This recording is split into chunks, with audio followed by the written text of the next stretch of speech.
Development அட்மினிஸ்ட்ரேஷனில் okay இது ஒரு மிக முக்கியமான ஒரு ஏரியான்றதால இன்னைக்கு ஃபுல்லாக இதை கவர் பண்ண போகிறோம். சரியா? Fine. So what is the topic? Rational behind reservation policy. Reservation தேவையா தேவையில்லையா? தேவை. நீங்க தேவை. நெக்ஸ்ட், ரிசர்வேஷன் தேவையா? ஏன்?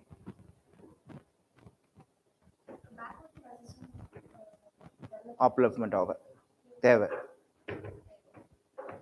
ஏன்?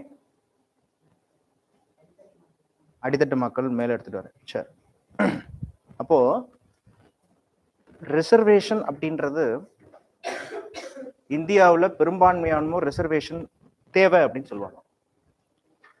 சில பேர் ரிசர்வேஷன் தேவையில்லைன்னு சொல்லுவாங்க.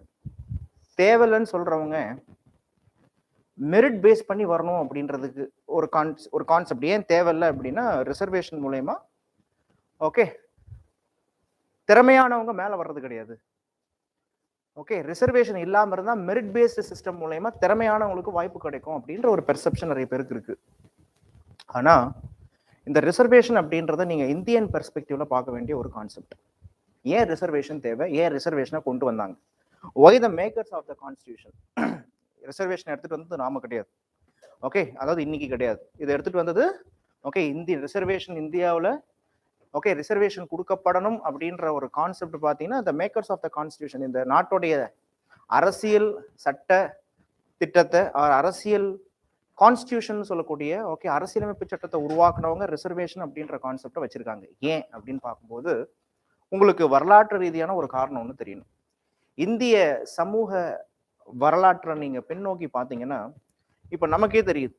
ஒரு காலத்துல ஒரு 3000-4000 வருஷத்துக்கு முன்னாடி ஓகே இந்தியாவில் சிந்து சமவெளி நாகரிகம்னு சொல்லக்கூடிய அந்த நாகரிகத்தை சார்ந்த மக்கள் இருந்தாங்க.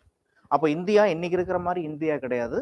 ஓகே, இந்தியா பல மாகாணங்களா விச் மீன்ஸ் பல ஸ்டேட்ஸா, சொல்ல போனா பொலிட்டிக்கல் ஸ்டேட்ஸே வராத டைம் பீரியட்ல இந்தியா இருந்தது.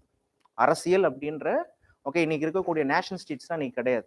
ஸோ மக்கள் ஓகே நதிப்படுக்கைகள்ல வாழ்ந்துட்டு இருந்தாங்க. ஸோ நாகரீகம் உருவாச்சு. பின்னால இந்தியாவில் ஆரியர்கள் வராங்க. ஸோ ஆரியர்கள் வர பிறகு இந்தியாவில் நேஷனல் ஸ்டேட் அப்படின்றது உருவாச்சு. ஆரியர்கள் டைம் பீரியட்ல தான், லேட்டர் வேதிக் பீரியட்ல தான் நம்ம த ரைஸ் ஆஃப் 16 மகாஜனபதாஸ் அப்படின்னு படிச்சிருக்கோம்.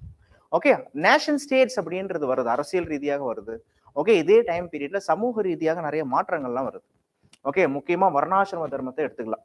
ஸோ சோசியல் ஸ்ட்ராட்டிஃபிகேஷன் சொல்லக்கூடிய பிராமணா, சத்ரியா, வைஷ்யா, சூத்ரா அப்படின்றவங்க வந்தாங்க. ஓகே, இது வந்து பார்க்கும்போது இனிஷியலா ஆக்குபேஷன் வைஸ் அப்படின்னு நம்ம சொன்னாலும் பின்னாடி பிறப்பின் அடிப்படையில் அப்படின்ற ஒரு கான்செப்ட்ல இந்த வர்ணாசிரம தர்மம் அப்படின்றது இந்தியாவுடைய சட்டத்திட்டமாவே மாறுது. மனுஸ்மிருதி இதை தான் வந்து பார்க்கும் பொழுது தர்ம சாஸ்திரம் அப்படின்னு சொல்லி பெரும்பான்மையான மக்கள் இதை தான் ஃபாலோ பண்ணணும் அப்படின்னு சொல்றாங்க. ஸோ இதை ஃபாலோ பண்றதுக்கும் என்ஷூர் பண்றதுக்கும் ஒரு தனியான சிஸ்டமே இருந்துச்சு.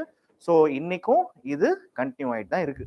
ஆனால் இன்னைக்கும் கண்டினியூ ஆகுது அப்படின்னு நான் ஏன் சொல்றேன் அப்படின்னா இந்தியாவில் ஆரியர்கள் மட்டும் வரல, பின்னாடி இந்தியாவில் நிறைய பேர் வந்தாங்கன்னா நிறைய ஃபாரின் இன்வேஷன்ஸ்லாம் இந்தியாவில் நடந்தது.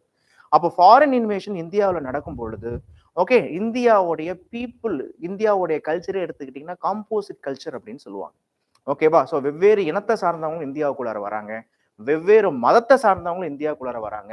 அப்போ வெவ்வேறு இனம் அண்ட் வெவ்வேறு மதம்.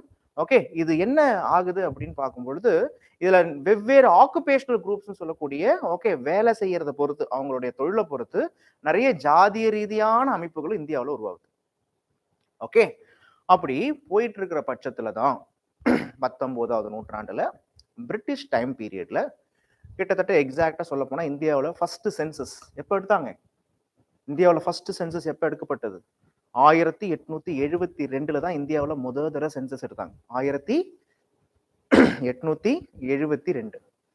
1881 இருந்து தான் ஒவ்வொரு 10 வருஷமும் சென்சஸ் எடுக்கணும் அப்படின்ற ஒரு கான்செப்ட் இந்தியாவில் வந்துச்சு. டிசென்னியல் சென்சஸ் அப்படின்னா 10 வருஷத்துக்கு ஒரு தடவை சென்சஸ் எடுக்கணுன்ற பழக்கம் இந்தியாவில் 1881 இருந்து வருது. ஆனா 1872 பாத்தீங்க அப்படின்னா இந்தியாவில் முதல் தடவை சென்சஸ் எடுக்கிறாங்க. லார்ட் மேயோ அப்படின்றவருடைய பீரியட்ல தான் சென்சஸ் எடுக்கிறாங்க. அப்போ மெட்ராஸ் மாகாணத்திலையும் சென்சஸ் எடுத்தாங்க. ஓகே, மெட்ராஸ் சென்சஸ் ரிப்போர்ட் அப்படின்னு சொல்லிட்டு ஒரு ரிப்போர்ட்டே இருக்கு. 1872 அந்த ரிப்போர்ட் பப்ளிஷ் பண்ணப்படுது. ஸோ அந்த ரிப்போர்ட்ல என்ன சொல்லப்பட்டிருக்கு, அவர் என்ன சொல்லியிருக்காங்க அப்படின்னா, மெட்ராஸ்ல, முக்கியமா இந்தியாவுக்கு மட்டும் இல்லாம மெட்ராஸ்ல நீங்க எடுத்துக்கிட்டீங்கன்னா, ஒரு குறிப்பிட்ட சமூகம் அப்படின்றவங்க அரசியல்லையும், ஒரு குறிப்பிட்ட சமூகம் அப்படின்றவங்க தொழிலையும் கல்வியிலையும் மேம்பட்டு இருக்காங்க அப்படின்னு சொல்றாங்க. அப்போ ஒரு குறிப்பிட்ட சமூகம் கல்வியிலையும் அரசியலும் மேம்பட்டு இருக்காங்க, மத்தவங்க கல்வியிலையும் அரசியலும் மேம்படலையா அப்படின்னு பிரிட்டிஷ் கவர்மெண்ட்டே செக் பண்ணுது. அப்படி செக் பண்ணும் பொழுது பிராமணர் அல்லாதோர், இந்த நான் பிராமின்ஸ் அப்படின்றவங்க நிறைய கல்வி வேலை வாய்ப்புகள்ல மறுக்கப்பட்டிருக்காங்க. அப்போ கல்வி அவங்களுக்கு கொடுக்கப்படலை அப்படின்றதுக்காக தான் 1882 மேல இந்தியாவில் ஓகே பிரிட்டிஷ் அரசாங்கம் என்ன பண்ணுது அப்படின்னா, நான் பிராமின்ஸுக்கு எஜுகேஷன் கொடுத்தாங்க. நான் பிராமின்ஸுக்கும் எஜுகேஷன் கொடுக்கப்படுது, அவங்களையும் அதிகமா ப்ரமோட் பண்ண ஆரம்பிச்சாங்க.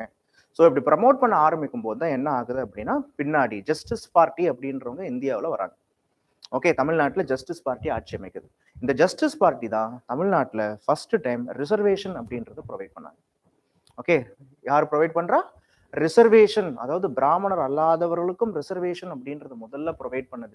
டோன்ட் ரைட், பின்னாடி பிபிடி இருக்கு, நான் தெளிவா இந்த சாப்டர் வந்து நடத்த போறேன். தெளிவா ஒவ்வொரு பிபிடியில் இருக்கக்கூடிய ஒவ்வொரு ஸ்லைடும் இம்பார்ட்டன்ட். ஓகேவா? இந்த சாப்டர்லாம் ரொம்ப முக்கியம். Not only for your prelims, it is for your mains. வாழ்க்கைக்கே இந்த சாப்டர் ரொம்ப முக்கியம். நீங்கெல்லாம் தப்பி தவிர டிஎன்பிசி எக்ஸாம்னு வந்துட்டீங்கன்னா உங்களுக்கு தெரியும் ஹரிசாண்டல் ரிசர்வேஷன் என்ன, வெர்டிகல் ரிசர்வேஷன் என்ன. ஸோ ரிசர்வேஷனை பத்தி இன்னைக்கு ஒரு டீப்பான ஒரு கிளாஸ் போக போகுது. அதனால டோன்ட் ரைட் இட், நான் ஒவ்வொரு ஸ்லைட்லயும் எழுத சொல்லுவேன், அப்ப நீங்க எழுதுனா போதும். இப்போ அண்டர்ஸ்டாண்ட் பண்ணுங்க, முதல்ல அண்டர்ஸ்டாண்ட் பண்ணுங்க. Understanding is much important. அதுக்கப்புறம் தான் உங்களால அதை அப்சர்வ் பண்ணிட்டு எடுத்துட்டே வர முடியும். ஓகே, அப்போ என்ன நடக்குது அப்படின்னா, ஜஸ்டிஸ் பார்ட்டி டைம் பீரியட்ல தான் இந்தியாவில் தடவை ரிசர்வேஷன் வருது. 1921 எடுத்துட்டு வந்து தான் ஃபர்ஸ்ட் கம்யூனல் ஜிஓன்னு சொல்லுவாங்க. இதெல்லாம் ஜென்ரலான statement. First communal GO Justice Party. Second communal GO 1922 வருது, இதுவும் ஜஸ்டிஸ் பார்ட்டி. ஜிஓ அப்படின்றது ஒன்றும் கிடையாது, 1925 முதல்ல ஜஸ்டிஸ் பார்ட்டி தான். ஓகே, இந்த ஆதி திராவிடர்களுக்கு என்ன பண்றாங்கன்னா ரிசர்வேஷன் கொடுத்தாங்க. ஆதி திராவிடர்கள், ஷெட்யூல்டு ட்ரைப்ஸ். அதுக்கப்புறமா தான் 1927 சைமன் கமிஷன் இந்தியாவில் வரும்பொழுது அப்போ ஒரு ஜிஓ பாஸ் பண்றாங்க. அதுல சொல்லப்பட்டிருக்கிறது என்னன்னா, 12 போஸ்டிங் இருக்கு அப்படின்னா மெட்ராஸ் லெஜிஸ்லேட்டிவ் கவுன்சில்ல அந்த 12 போஸ்டிங்ல 5 போஸ்டிங் கண்டிப்பா நான் பிராமின்ஸுக்கு கொடுக்கணும். 2 போஸ்ட், 12 போஸ்ட்ல 5 நான் பிராமின்ஸ், 2 பிராமின்ஸ், 2 வந்து பார்க்கும்பொழுது Anglo Indians and Christians. Okay, ஒன்னு வந்து ஷெட்யூல்டு காஸ்ட், இவங்களுக்கு ஒண்ணு கொடுக்கணும். இன்னும் 2 இருக்கு, அது யாரு கொடுப்பாங்க? இன்னும் 2 இருக்கு.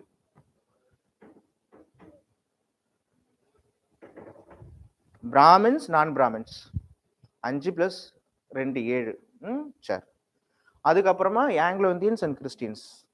ஓகே, அதுக்கப்புறம் ஒன்று வந்து பார்க்கும்பொழுது உங்களுக்கு ஷெட்யூல்டு காஸ்ட்டுக்கு ஒன்று கொடுத்துட்டாங்க. இன்னும் 2 இருக்கு, யாரு கொடுப்பாங்க?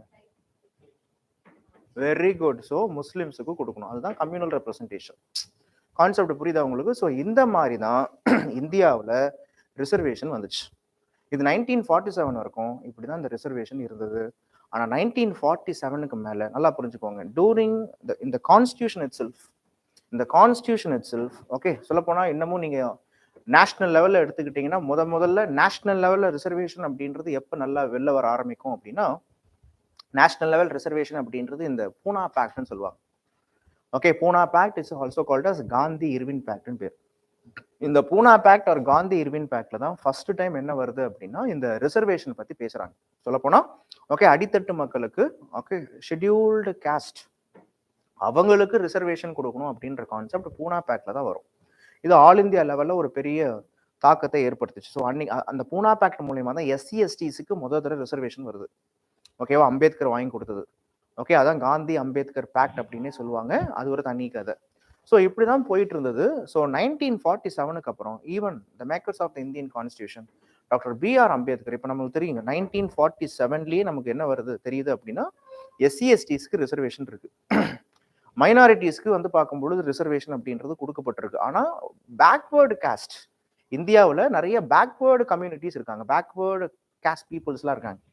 அவங்கள வந்து பொதுவாக சென்ட்ரல் இந்தியாவில், அதாவது சென்ட்ரல் இந்தியானா சென்ட்ரல் கவர்மெண்ட் அவங்களை எப்படி வைக்குது அப்படின்னா ஓபிசின்னு சொல்றாங்க, அதர் பேக்வேர்டு காஸ்ட், ஓபிசி.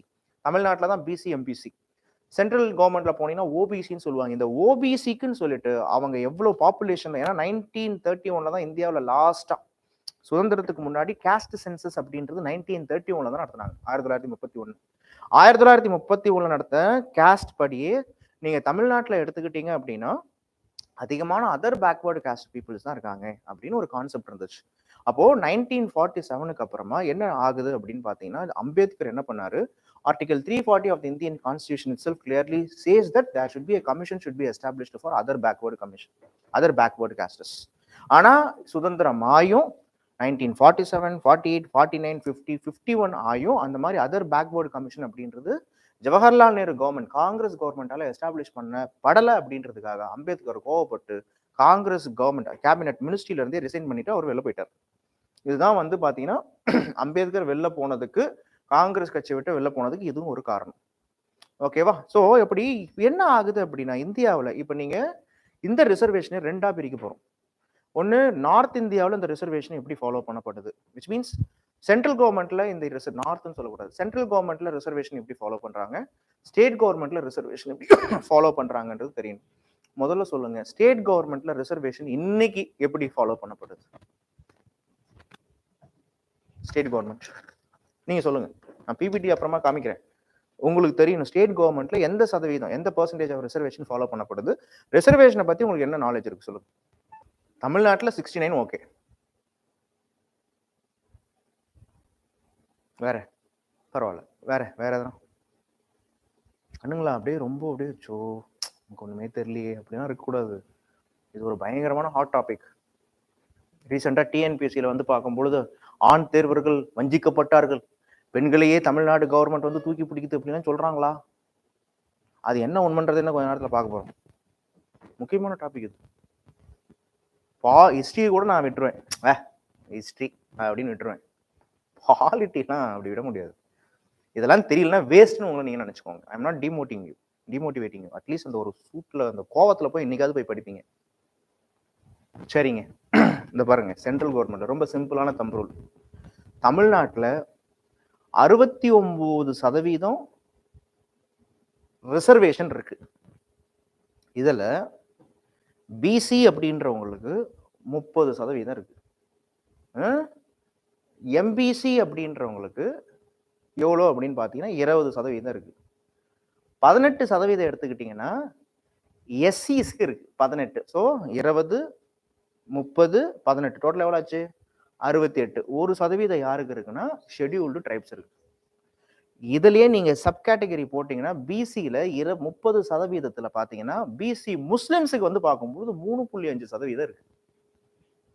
புரியுதுங்களா? அண்ட் 18%லயே அருந்ததியர் அப்படின்னு ஒருத்தவங்க இருக்காங்க. அவங்க ஷெட்யூல்டு ட்ரைப்ஸ் தான், பட் ஷெட்யூல்டு காஸ்ட்லயும் அவங்களுக்கு ரிசர்வேஷன் கொடுத்துருக்காங்க ஆக்சுவலா. ஸோ அருந்ததியருக்குன்னு சொல்லிட்டு 18%ல 3% அருந்ததியருக்குன்னு இருக்கு. இது தமிழ்நாடு. தமிழ்நாட்டில் 69% ஆஃப் ரிசர்வேஷன் எப்படி வந்ததுன்றதே வரலாறு தான். அதான் இப்போ பார்க்க போறோம். சென்ட்ரல் கவர்மெண்ட்டுக்கு போனீங்க அப்படின்னு பாத்தீங்கன்னா, சென்ட்ரல் கவர்மெண்ட்டை பொறுத்த வரைக்கும் 27% மேண்டல் கமிஷன் சொல்லுச்சு.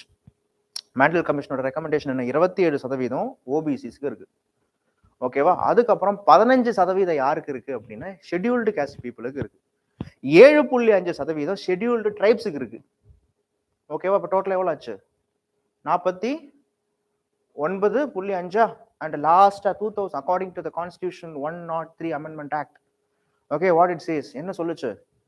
எக்கனாமிக்கலி வீக்கர் செக்ஷன் சொல்லக்கூடிய, ஓகே, பொருளாதாரத்துல நலிவடைஞ்ச எக்கனாமிக்கல் வீக்கர் செக்ஷனுக்கு எத்தனை பர்சன்டேஜ் கொடுத்தாங்க? 10% கொடுத்தாங்களா 2019? இவிஎஸ்ன்னு சொல்லக்கூடிய எக்கனாமிக்கல் வீக்கர் செக்ஷனுக்கு. அப்போ டோட்டலா எவ்வளவு சென்ட்ரல் கவர்மெண்ட்ல இப்போ? 59.5. ஸ்டேட் கவர்மெண்ட்ல இப்போ 69. இதுதான் தம் ரூல். இது கண்டிப்பா தெரியணும். ஓகே, இப்போ நாம சென்ட்ரல் கவர்மெண்ட்ல எந்த வரலாறு, ஸ்டேட் கவர்மெண்ட்ல என்ன ஃபாலோ பண்ணாங்கன்றதான் பார்க்க போறோம். ஓகே, ஸோ இது ஒரு முக்கியமான டாபிக், அதனால தயவு செஞ்சு மறந்துடாதீங்க. இதை எழுதுங்க முதல்ல. What is reservation? எதுக்காக ரிசர்வேஷன் கொடுக்கணும்?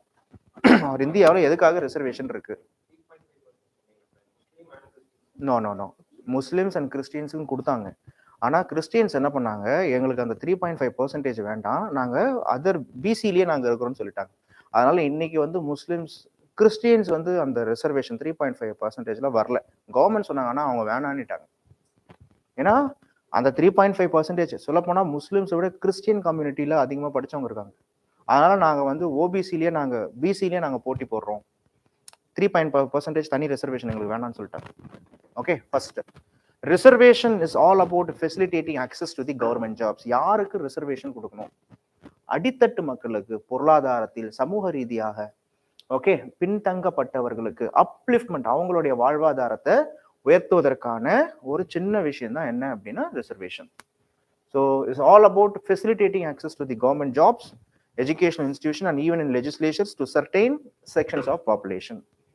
So this policy of reservation was a form of protection for historical injustice faced by the certain group of population. இது ரொம்ப முக்கியமான ஒரு பாயிண்ட். ரிசர்வேஷன் கொடுக்கப்படுறது எதுக்காகனா it's a form of protection. Form of ப்ரொடெக்ஷன்னா என்ன? ஓகே வரலாறு ரீதியாக எடுத்துக்கிட்டீங்கன்னா இந்தியாவில் ஓகே அடித்தட்டு மக்கள், இப்போ ஷெட்யூல்டு காஸ்ட் ஷெட்யூல்டு ட்ரைப்ஸ்லாம் இருக்கிறாங்கன்னா அவங்கலாம் அடித்தட்டு மக்கள், பஞ்சமர் பாமரர்னு சொல்லிட்டு ஓகே ஒரு 3000 வருஷமா அவங்களை என்ன பண்ணி வச்சுக்கிட்டாங்க? அவங்க கிட்ட அதிகாரம் கொடுக்கப்படலை. அவங்களுக்கு வந்து பார்க்கும் பொழுது நிதி உதவிகள் அப்படின்றது அதிகமா இல்லை, நிதி ஆதாரங்கள் அதிகமா இல்லை, அண்ட் அவங்களுக்கு கல்வி அப்படின்றது மறுக்கப்பட்டது. அப்போ ரிசர்வேஷன்ல அதனாலதான் எஜுகேஷன் இன்ஸ்டிடியூஷன்ல, லெஜிஸ்லேச்சர்ல அண்ட் ஆல்சோ ஃபார் எம்ப்ளாய்மெண்ட்ல என்ன பண்றாங்க அப்படின்னா ரிசர்வேஷனை எடுத்துட்டு வராங்க. ஓகே அப்போ நீங்க பாருங்க, இப்போ இது சென்ட்ரல் கவர்மெண்ட் எடுத்துக்கிட்டீங்கன்னா 27% ஷெட்யூல், ஓபிசிக்கு 27 according to the Mandal commission recommendation. Mandal commission தான் சொல்லுச்சு 27%. மேண்டல் கமிஷன் பத்தி வருவோம் நம்ம. SC 15, ST 7.5, EWS 10%. அப்போ இந்த மாதிரி 15 7.5 ஃபிக்ஸ் பண்றாங்கல்ல, இதெல்லாம் எந்த ஆஸ்பெக்ட்ல ஃபிக்ஸ் பண்றாங்க? அது என்ன சரி, தமிழ்நாட்டில் மட்டும் 18%, சென்ட்ரல் இந்தியாவில் மட்டும் 15, தமிழ்நாட்டில் மட்டும் 1%, சென்ட்ரல் இந்தியாவில் 7.5, என்ன ஆஸ்பெக்ட் இதெல்லாம்? வெரி குட், சென்சஸ் படி பாப்புலேஷன் வச்சு தான் ஃபிக்ஸ் பண்றாங்க. உங்ககிட்ட கேட்பாங்க பாப்புலேஷன் வச்சு தான் ஃபிக்ஸ் பண்ணாங்க அப்படின்றது தெரியணும். ஓகே சரி ஓகே. அப்போ so the 10% reservation for the economically weaker section was introduced in 2019, okay, according to the 103 Constitutional Amendment Act. இதுதான் ஃபேக்ட். இந்த டேட்டா கண்டிப்பா மனசுல வச்சிருக்கணும். ரிசர்வேஷன்னாலே இது. ஓகே எழுதிட்டீங்களா? நெக்ஸ்ட் தமிழ்நாட்டில் ரிசர்வேஷன் பார்த்தீங்கன்னா நான் சொன்ன மாதிரி 26.5, 3.5 வந்து பார்க்கும்போது இது 35 இருக்குது, 3.5, 26.5, 3.5 பிசி முஸ்லிம்ஸ் தான் இது. பிசியில் பிசி ஜென்ரல் 26.5, பிசி முஸ்லிம்ஸுக்கு வந்து 3.5%, 35 கிடையாது 3.5. எம்பிசி அண்ட் டிநோட்டிஃபைடு கம்யூனிட்டிஸ்க்கு 20%. ஓகே எம்பிசியில் டிநோட்டிஃபைடு கம்யூனிட்டிஸ் நிறைய, எம்பிசிலே நிறைய குரூப் இருக்காங்க, அதில் 20%. அதில் தான் ரீசெண்டாக என்ன பண்ணாங்க? ஓகே ஸ்டாலின் கவர்மெண்ட் என்ன பண்ணுச்சு? பிப்ரவரி 2021ல ஓகே ஏற்கனவே ஏடிஎம்கே கவர்மெண்ட் என்ன பண்ணிருக்காங்க? 10.5% ரிசர்வேஷன் கொடுத்தாங்களா ஃபார் 1 year. ஓகே அதை சட்டமா மாத்தினாங்க. ஓகே ஸோ அதுதான் கான்செப்டுங்க. ஓகே அண்ட் எஸ்சிஸ்க்கு எடுத்துக்கிட்டீங்கன்னா எஸ்சிஸ்க்கு 15%, எஸ்சி அருந்ததியருக்கு 3%. அதனாலதான் 18%. தமிழ்நாட்டில் எஸ்சிஸ்க்கு எத்தனை சதவீதம்னா 18. அதில் உள் ஒதுக்கீடு எடுத்துக்கிட்டீங்கன்னா ஓகே 15, 3ன்னு பிரிக்கிறாங்க. அண்ட் எஸ்டிஸ்க்கு 1% தான். ஸோ டோட்டல் ரிசர்வேஷன் வந்து பார்க்கும்போது 69%. அப்போ தமிழ்நாட்டில் நீங்க சொல்லுங்க ஜென்ரலுக்கு எவ்வளோ பர்சன்டேஜ்? ஜென்ரலுக்கு எவ்வளோ பர்சன்டேஜ்? 100ல் 69% ரிசர்வேஷன். அப்போ ஜென்ரலுக்கு மீதி எவ்வளோ இருக்கு? 31% இருக்கு. இங்க என்ன கால்குலேஷன்னா, இப்போ ஒரு போஸ்டிங் 1000 போஸ்ட் வேகன்சி இருக்குன்னு ஒரு அறிவிக்க விடுறாங்க. 1000 போஸ்டிங் வேகன்சி இருக்குன்னா ரிசர்வேஷன்லயே கிட்டத்தட்ட 690 போஸ்ட் போயிடும். மீதி 310 போஸ்ட் தான் இருக்கும். கரெக்டா? 310 போஸ்ட் தான் யாரு வேணாலும் என்ன பண்ணலாம் அப்படின்னா கண்டெஸ்ட் பண்ணலாம். நல்லா புரிஞ்சுக்கோங்க. நிறைய பேர் நினைச்சிட்டு இருக்காங்க அந்த ஜென்ரல் அப்படின்னு இருக்குன்னா அதுல ஒன்லி பிராமின்ஸோ ஆர் மற்ற எஃப்சின்னு சொல்லக்கூடிய ஃபார்வர்டு காஸ்ட் பீப்புள் மட்டும்தான் ஜென்ரல்ல போட்டி போட முடியும் அப்படின்னு நிறைய பேர் நினைச்சிட்டு இருக்காங்க. அது தப்பு. ஜென்ரல்னா நல்லா புரிஞ்சுக்கோங்க. இப்ப 310 வேகன்சி இருக்குல்ல ஜென்ரல்ல, இந்த 310 வேகன்சில மெரிட் லிஸ்ட்னு ஒண்ணு இருக்கு. இப்ப நீங்க எஸ்சியா இருக்கலாம், எஸ்டியா இருக்கலாம். இப்போ ஒரு மார்க் இப்ப 100க்கு ஒரு பையன் 99, 100க்கு 100 ஒருத்தன் வாங்கிட்டான், அவன் தான் ரேங்க் நம்பர் 1, அவன் எஸ்சி. எஸ்டியில 99.9 ஒருத்தன் வாங்கியிருக்கான், அவன் தான் செகண்ட் மார்க்கு. தேர்ட் வந்து பார்க்கும் பொழுது 99.8 இதான் தேர்ட் மார்க், அவன் வந்து பிசி. ஸோ இவங்க ஸ்ட்ரெயிட்டா எங்க வந்துருவாங்கன்னா ஜென்ரலுக்கு தான் வருவாங்க. எடுத்த உடனே பிசி வச்சோ எம்பிசி வச்சோ எஸ்சியை வச்சோ எஸ்டி வச்சோ என்ன பண்ண மாட்டாங்க? கேட்டகரிஸ் ரிசர்வேஷன் பண்ண மாட்டாங்க. 310 இருக்குல்ல, இந்த 310 போஸ்டையும் ஓகே, எவ்வளவு மார்க் வாங்கினாங்களோ அந்த மார்க்கை பேஸ் பண்ணி தான் கேட்டகரைஸ் பண்ணுவாங்க. இங்கதான் பாயிண்ட். இதுக்கு பேர் தான் என்னன்னா, இதுக்கு பேர்லாம் வெர்டிகல் ரிசர்வேஷன் பேர். இதுல ஹரிசாண்டல் ரிசர்வேஷன் என்னன்னா, இந்த ஜெனரல்லயே பெண்களுக்குன்னு தனியா 30%, PSTM person studied in Tamil medium அவங்களுக்கு ஒரு குறிப்பிட்ட பர்சன்டேஜ், ஓகேவா, டெஸ்டிடியூட் விடோஸ் கணவனால் கைவிடப்பட்ட விதவைகள் அவங்களுக்கு, எக்ஸ் ஆர்மி இவங்களுக்குலாம் என்ன பண்றாங்க, உள் ஒதுக்கீடு பண்றாங்களா, இதுதான் என்ன அப்படின்னா ஹரிசாண்டல் ரிசர்வேஷன். கான்செப்ட் புரியுதா உங்களுக்கு? உள்ஒதுக்கீடு கிடைமட்ட பிரிப்பு தான் என்ன அப்படின்னு பாத்தீங்கன்னா ஹரிசாண்டல் ரிசர்வேஷன். வெர்டிகல் ரிசர்வேஷன் அப்படின்றது இதுதான் முதல்ல உங்களுக்கு தெரியும். அப்போ தமிழ்நாட்டில் எத்தனை பர்சன்டேஜ் ஜென்ரலுக்கு? 31%. இப்போ 1000 போஸ்ட் இருக்கு அப்படின்னா 310 போஸ்ட் யாருக்கு போகுதுங்க? ஜென்ரலுக்கு போகுது. நல்லா புரிஞ்சுக்கோங்க. அந்த ஜென்ரலுக்கு போனாலும் இதுல யார் ஒருத்தர், இப்ப யாருன்னா ஒரு ஷெட்யூல்டு காஸ்ட் சார்ந்தவர் மெரிட்ல ஃபர்ஸ்ட் மார்க் எடுத்துட்டாருன்னா அவரை ஷெட்யூல்டு காஸ்ட்னு ஃபிக்ஸ் பண்ண மாட்டாங்க. அவர் எதுல வராரு? ஜென்ரல்ல தான் வராரு. அப்ப ஜென்ரல்ல போட்டி அதிகம். கான்செப்ட் புரியுதா உங்களுக்கு? இதுல ஜென்ரல்ல இன்னும் ஹரிசாண்டல் ரிசர்வேஷன் வேற இருக்கு. இப்ப ஏன் ரீசெண்டா டிஎன்பிசில ஒரு ப்ராப்ளம் எடுத்துட்டு வந்தாங்க அப்படின்னா, இப்ப இந்த ஹரிசாண்டல் ரிசர்வேஷன், வெர்டிகல் ரிசர்வேஷன் அப்படின்ற 2 கான்செப்ட் இருக்கா. இப்போ பெண்கள்னு எடுத்துக்கிட்டீங்கன்னா இதுலயும் பெண்கள் நிறைய வருவாங்க. ஹரிசாண்டல் ரிசர்வேஷன் 30% அப்படின்னும் பொழுது நல்லா புரிஞ்சுக்கோங்க. இப்போ 310 போஸ்ட் இருக்கா? 310 போஸ்ட் இருக்கு. இந்த 310 போஸ்டிங்ல பெண்களுக்கு 30% கொடுக்கணும்னு சொல்றாங்க. கமெண்ட். பெண்களுக்கு 30% கொடுக்கணும்னு சொல்றாங்கப்பா. அப்ப 30% எவ்வளவு வருது? 30% எவ்வளவு? இப்ப 300க்கு 10% போட்டீங்கனாலே 30 இல்லையா? எத்தனை பேர் வருவாங்க? 31, 30, ஒரு 93 பேர் வருவாங்களா? இப்ப 310 போஸ்டிங்ல 93 போஸ்டிங் கண்டிப்பா யாருக்கு கொடுத்தாங்கணும்? பெண்களுக்கு தான் கொடுக்கணும். கான்செப்ட் புரியுதா? அந்த 310 பேர்ல நல்லா புரிஞ்சுக்கோங்க, அந்த 310 பேர்ல பெண்கள் ஆல்ரெடி நிறைய பேர் இருந்தாங்கன்னா ஒரு பிரச்சனையும் கிடையாது. இப்போ 310 போஸ்டிங்ல நல்லா புரிஞ்சுக்கோங்க, 310 போஸ்டிங் இருக்கா? இந்த 310 போஸ்டிங்ல பெண்கள் ஆல்ரெடி நிறைய மெரிட் மார்க் எடுத்திருக்காங்க. அவங்களுக்கு கொடுக்க வேண்டிய அந்த 30% ரிசர்வேஷன்லயே ஒரு 93 சீட் இருக்கு அப்படின்னா ஒரு பிரச்சனையும் கிடையாது, கொடுத்துடலாம்.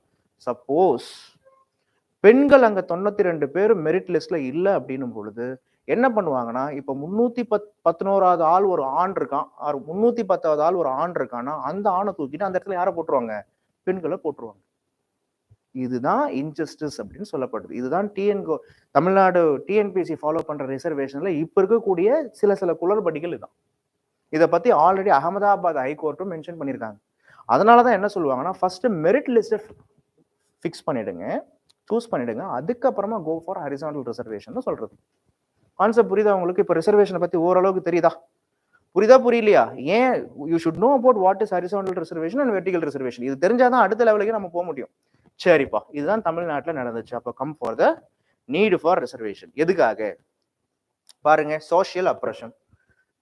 தமிழ்நாட்டில் சில மக்கள் தொடர்ந்து சில குரூப்ஸ் தொடர்ந்து வந்து பார்க்கும்பொழுது ஓகே டாமினன்ட் கேஸ்டால ஓகே பாதிக்கப்பட்டிருக்கிறார்கள். So social oppression, equality in status and opportunity and other levels and adequate representation for backward classes and ensuring equality as a basic of meritocracy and achieving social justice. சமூக நீதி எடுத்துட்டு வர்றதுக்கு சிம்பிளா reservation அப்படின்றது சமூக நீதியை follow பண்றதுக்கான்னு கேட்பாங்க. ஆமா, ஏன் சமூக நீதி? சமூகத்தில் இருக்கக்கூடிய ஒவ்வொரு செக்ஷனும் ஒவ்வொருத்தரும் என்ன பண்ணணும் அப்படின்னு பாத்தீங்கன்னா மேல வரணும். அதுக்காக தான் ரிசர்வேஷன் ஃபாலோ பண்ணப்படுது அப்படின்னு சொல்றாங்க.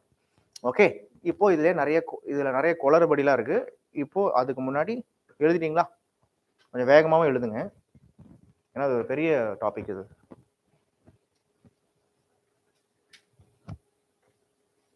பாலிட்டியில் இது இன்னும் டச் பண்ணல, இந்த டாபிக் இந்தியன் பாலிட்டியில் இன்னும் டச் பண்ணல. Very good. ஏன்னா இது டெவலப்மெண்ட் அட்மினிஸ்ட்ரேஷன்ல வரக்கூடிய டாபிக், அதனால வேற வழி கிடையாது, இதை நான் எடுத்துதான் ஆகணும். ஓகே, இப்போ பாருங்க நெக்ஸ்ட் பாயிண்ட். இங்கதான் ஒரு பிரச்சனை வருது. ஈக்விட்டினா என்ன, ஈக்குவாலிட்டினா என்ன? ஈக்குவாலிட்டி அப்படின்னா எல்லா ஜாதிக்கும் சரிசமமா கொடுக்கணும்ல, அதானே ஈக்குவாலிட்டி. ஆமா, இது ஈக்குவாலிட்டி தான். ஆனா ஈக்விட்டின்றது என்னன்னா, இப்போ ஒரு ஜாதியிலேயே ஓகே, இப்போ பிராமின்ஸ் இருக்காங்க, அவங்க கடந்த 3000 வருஷமா கல்வியில வந்து மேம்பட்டு இருக்காங்க. ஓகே, சத்திரியர்கள் இருக்காங்க, அவங்க 3000 வருஷமா பொருளாதாரத்துல மேம்பட்டு இருக்காங்க. எல்லா ஜாதிக்கும் ஈக்குவல் தான், எல்லா ஜாதியும் ஈக்குவல் தான், அதுல எந்த பிரச்சனையும் கிடையாது. ஆனா அதுல குறிப்பிட்ட ஜாதிகள், குறிப்பிட்ட செக்ஷன்ஸ் ஆல்ரெடி வந்து பார்க்கும்போது என்னவா இருக்காங்க, ரிச்சா தான் இருக்காங்க, எக்யூப்டா இருக்காங்க. அப்ப அவங்களுக்கு தூக்கணுமா மேல, இல்லைன்னா வந்து சாப்பாட்டுக்கு கல்விக்கே கஷ்டப்பட்டுருந்தோம் நம்ம மேல தூக்கணுமா? யாரு ஒருத்தன் கஷ்டப்படுறானோ த நீட், ஒருத்தனுக்கு ரிசர்வேஷனே தேவையில்ல, இன்னொருத்தனுக்கு ரிசர்வேஷன் கண்டிப்பா தேவை, மஸ்ட். ஏன் அப்படின்னா ஆல்ரெடி ஒருத்தன் 3 வேளையும் சாப்பிடுறான், அவனை நாம தூக்குறதை விட சாப்பிடவே முடியாம கல்வியை அக்சஸ் பண்ண முடியாம ஒருத்தனுக்கால அவனை தூக்கி விடுறதான நியாயம், அதான ஜஸ்டிஸ். அப்ப ரிசர்வேஷன் அப்படின்றது ஈக்குவாலிட்டியை ஒரு கான்செப்டா சொன்னாலும் ஈக்விட்டியும் ஒரு கான்செப்டா சொல்லுது. அதான் second point. Equity is nothing but fairness, justice and impartiality. Equality is nothing but equal sharing, division and keeping every one at the same level. எல்லாரையும் ஈக்குவலா வச்சுக்கணும். சரிப்பா, எல்லாரும் ஈக்குவலா வச்சுக்கணும். அப்ப நீங்க கேட்கலாம், எல்லாரும் ஈக்குவலா தானே வச்சுக்கணும் சார், அப்போ எல்லாருக்குமே ஈக்குவலான ரிசர்வேஷன் தானே கொடுக்கணும். ரிசர்வேஷனே இல்லாம மெரிட் பேஸ்ட்னு எடுத்துட்டு வரலாமே, அப்படி எடுத்துட்டு வர முடியாது. ஏன்னா இந்தியா பாத்தீங்கன்னா இந்தியாவுடைய வரலாறுல எவ்வளவோ பேர் என்ன பண்ணிருக்காங்க அப்படின்னா, ஒரு 2000-3000 வருஷமா வந்து பார்க்கும்பொழுது அடிமையா இருந்திருக்காங்க. லிட்ரலி சொல்ல போனா அடிமையா இருந்திருக்காங்க. நம்ம ஹிஸ்டரியில தான் படிச்சோம் எப்படிலாம் இந்த நாடு அடிமையாக்கப்பட்டது, ஒரு குறிப்பிட்ட செக்ஷன் எப்படி அடிமையானாங்கன்றத பார்த்தோம் நம்ம. ஓகே, அதை பேஸ் பண்ணி தான் அங்க கொடுக்குறாங்க. அப்போ ஈக்விட்டி என்ன சொல்லுதுன்னா, focuses on the need of the individual. ஒரு தனி மனிதனுடைய தேவை என்னன்னு பாரு, அதுக்கேற்ற மாதிரி கொடு. ஈக்குவாலிட்டி என்ன சொல்லுதுன்னா, not affected by the need of the people. Equality என்ன சொல்லுன்னா, எல்லாருக்கும் ஈக்குவல் ஷேரிங் கொடுக்கணும்னு சொல்றது ஈக்குவாலிட்டி. ஆனா ஒருத்தனால சாப்பிடவே முடியல, ஒருத்தன் ரொம்ப கஷ்டப்படுறான், ஸோ ஒருத்தனுடைய நீடை தெரிஞ்சு அவனுக்கு ஹெல்ப் பண்றதுதான் ஈக்விட்டி. அப்ப ரிசர்வேஷன் ஓகே எப்படின்னா ஈக்விட்டி பேஸ்டா இருக்கு. ஈக்குவாலிட்டி பேஸ்டு ரிசர்வேஷன் சொன்னாலும் அதை ஸ்ட்ரெஸ் பண்ற ஒரு பாயிண்ட் என்னன்னா ஈக்விட்டி பேஸ்டு இருக்கு. அதான் இங்க important. Equality, equity. Okay, so identifies the differences and tries to reduce the gap between the groups, not concerned with differences between 2 or more groups. So இப்போ ஈக்குவாலிட்டியை பொறுத்த வரைக்கும் பெரிய எல்லாருக்கும் இப்போ ஈக்குவாலிட்டினா எல்லாருமே சம உரிமை அப்படின்னு சொல்றோம். ஓகே, அது ஒரு பொதுவான ஸ்டேட்மெண்ட். ஆனா ஈக்விட்டி தான் இங்க தேவைப்படுது. 2 குரூப்பை கம்பேர் பண்ணி எந்த குரூப் மேலோட்டமா இருக்கு, எந்த குரூப் சீரியஸாவே வந்து பார்க்கும்பொழுது கஷ்டப்படுறாங்க அப்படின்னு சொல்லி அதுக்கேற்ற மாதிரி ரிசர்வேஷன் கொடுக்கறது தான் ரிசர்வேஷனுடைய கோர் ஐடியாலஜி. சில பேர் இதுதான் இந்தியாவில், இது ஏன் இந்த லைனை நான் போட்டுனா 1951 சம்பகன் துரைராஜ் கேஸ்ன்னு கேள்விப்பட்டிருப்பீங்க. கேள்விப்பட்டிருக்கீங்களா? கேள்விப்பட்டிருக்கீங்களா இல்லையா? சீரியஸா சொல்லுங்க, ஒருத்தர் தான் சொல்றீங்க. ஓகே, ஸோ இந்தியாவில் 1951 நீங்க ரிசர்வேஷனை பத்தி படிக்கும் பொழுது நிறைய கேஸ் ஹிஸ்டரிலாம் படிக்கணும். ஓகே, கேஷ்வானந்த பாரதி கேஸ் பத்தி படிப்பீங்க, பேசிக் ஸ்ட்ரக்சர் டாக்டரின். ஓகே, அதே மாதிரி இந்திர ஷவானி கேஸை பத்தி படிப்பீங்க, மினர்வா மில்ஸ் கேஸ். பாலிட்டி படிக்கும்போது சில கேஸ் ஹிஸ்டரி கொடுத்துருப்பாங்க. ஒவ்வொரு கேஸ் ஹிஸ்டரியும் இம்பார்ட்டன்ட். 1951 இந்தியாவுடைய கான்ஸ்டியூஷன்ல ஃபர்ஸ்ட் அமெண்ட்மெண்ட் வந்ததுக்கு காரணமே என்ன அப்படின்னா, தமிழ்நாடு ரிசர்வேஷன் கொடுத்துச்சு. ஓகே, தமிழ்நாடு ரிசர்வேஷன் கொடுத்தது it was against article 15 of the constitution அப்படின்னு ஒருத்தர் என்ன பண்றாருன்னா கேஸ் கொடுக்குறாரு. எப்படி சார்னா, ஆர்டிகல் 15 ஆஃப் த கான்ஸ்டியூஷன் என்ன சொல்லுது, இந்தியாவில் இருக்கக்கூடிய எவர் ஒருவரும் கேஸ்ட் பேஸ் பண்ணி, ரிலீஜன் பேஸ் பண்ணி, ஜெண்டர் பேஸ் பண்ணி, பிளேஸ் ஆஃப் பர்த்தை பேஸ் பண்ணி என்ன பண்ணக்கூடாது, டிஸ்கிரிமினேஷன் பண்ணக்கூடாது.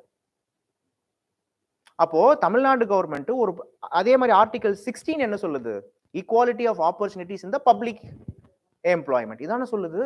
அப்போ தமிழ்நாடு கவர்மெண்ட் எடுத்துட்டு வந்த ரிசர்வேஷன் அப்படின்றது ஈக்குவாலிட்டியை என்ன பண்ணல, ஸ்ட்ரெஸ் பண்ணல. வேற அவங்க என்ன பண்றாங்கன்னா, ஒரு குறிப்பிட்ட செக்ஷனுக்கு என்ன கொடுக்குறாங்க அப்படின்னா ஓவர் இம்பார்ட்டன்ஸ் கொடுக்குறாங்க. இட் இஸ் நாட் ஈக்குவாலிட்டி அப்படின்னு சொல்லிட்டு ஒரு பிரச்சனை வந்துச்சு. கேஸ் எப்போ ஆரம்பிச்சது, 1951 ஆரம்பிச்சது, சம்பகன் துரைராஜன் கேஸ். இதை சுப்ரீம் கோர்ட் என்ன பண்ணிட்டாங்கன்னா, ஆமா தமிழ்நாடு கவர்மெண்ட் எடுத்துட்டு வந்திருக்க ரிசர்வேஷன் சரியில்லைன்னு சொல்லிட்டாங்க. பெரியார் போராடினார், பெரியார் போராடி பிரச்சனை பண்ணார். அப்படி பிரச்சனை பண்ற அந்த டைம் பீரியட்ல தான் இந்தியாவில் ஃபர்ஸ்ட் நேரு பீரியட்ல ஃபர்ஸ்ட் கான்ஸ்டியூஷனல் அமெண்ட்மெண்ட் ஆக்ட் வந்தது. என்ன சொன்னாங்க first constitutional amendment act, what it amended, என்ன அமெண்ட் பண்ணாங்க, ஒன்றும் இல்லை, அந்த நான் 2 ஆர்டிகல் சொன்னேன். என்னென்ன ஆர்டிகல், ஆர்டிகல் 15 and 16A இதை வந்து அமெண்ட் பண்ணியிருப்பாங்க. அப்போ என்ன சொல்றாங்கன்னா, ஒரு ஸ்டேட் அப்படின்றது அடித்தட்டு மக்களுடைய வாழ்வாதாரத்தை முயற்சி பண்ணணும், மாத்துறதுக்கு முயற்சி பண்ணணும் அப்படின்னு நினைக்கும் பொழுது அதை எங்கேயும் சேலஞ்ச் பண்ணக்கூடாதுன்னு சொல்றாங்க. அப்போ சுப்ரீம் கோர்ட்டுடைய ஜட்ஜ்மெண்ட்டே நலிஃபை பண்ணிடுச்சு. இதுதான் இந்தியாவுடைய ஃபர்ஸ்ட் அமெண்ட்மெண்ட். புரியுதா உங்களுக்கு? ஒவ்வொரு கேஸும் இம்பார்ட்டன்ட் ஆக்சுவலா. ஓகே, ஸோ இதை பேஸ் பண்ணி தான் பாயிண்ட். இப்போ எப்படி ரிசர்வேஷன் வந்துச்சு, முதல்ல பிஃபோர் இண்டிபெண்டன்ஸ் எடுத்துக்கிட்டீங்கன்னா நான் சொன்ன மாதிரி William Hunter and also Jyotirao Phule. William Hunter அப்படின்ற ஒரு பிரிட்டிஷ்காரர், அவரும் ஜோதிபாய் பூலேவும் என்ன பண்ணாங்க அப்படின்னா இந்த ரிசர்வேஷனை பத்தி முதல்ல பேசினாங்க. ஜஸ்ட் அப்சர்வ் பண்ணுங்க, இதெல்லாம் எழுதாதீங்க. 1932 கம்யூனல் அவார்டு அப்படின்றது வருது. இந்த கம்யூனல் அவார்டு அப்படின்றது பூனா பேக்டோடைய பிரதிபலிப்பு. பூனா பேக்ட் அப்படின்றது ஒன்றும் கிடையாது. பூனா பேக்ட்ல தான் என்ன ஆகுதுன்னா செப்பரேட் எலக்ட்ரேட் சொல்லக்கூடிய கம்யூனல் எலக்ட்ரேட் ஓகே எஸ்சி எஸ்டிஸ்க்கும் டிப்ரெஸ்டு செக்ஷனுக்கும் கொடுக்கணும், அதான் கொடுத்துருப்பாங்க. இன் 1932 September abandoned the idea of separate electorate, thereby retaining the depressed classes within the Hindu electorate. Instead, the number of seats reserved for the depressed classes was increased அப்படின்னு கொடுத்துருக்காங்க. Okay, பூனா பேக்டுக்கு முன்னாடி வரைக்கும் என்ன நடக்கும்னா, இப்போ முஸ்லிம்ஸ் அப்படின்னா தனியா செப்பரேட் எலக்ட்ரேட், அவங்க ஆளுங்க தான் அவங்கள சூஸ் பண்ணணும். ஒரு முஸ்லீம் நின்னார்னா முஸ்லீம் தான் சூஸ் பண்ணணும், ஒரு சீக் நின்னார்னா சீக் தான் சூஸ் பண்ணணும். அது மாதிரி அம்பேத்கர் 3 ரவுண்ட் டேபிள் கான்ஃபரன்ஸ்ல எங்களுக்கு செப்பரேட் எலக்ட்ரேட் வேணும்னு கேட்டார். ஆனா அப்படி கொடுத்தா இன்னைக்கு எஸ்சி எஸ்டிஸ் கேட்கிற மாதிரி நாளைக்கு வன்னியர் கேட்பான், முதலியார் கேட்பான், நாயுடு கேட்பான், செட்டியார் கேட்பான், அகர்வால் கேட்பான். இந்தியாவை பிரிட்டிஷ் உடைக்கக்கூடிய ஒரு ராஜதந்திரம்னு சொல்லிட்டு காந்தி முடியவே முடியாதுன்னுட்டார். காந்தி எரபடா ஜெயில், பூனேல இருக்கக்கூடிய ஜெயில வந்து பார்க்கும்பொழுது ஃபாஸ்ட் அண்ட் டெத் அப்படின்னு இருந்தார்.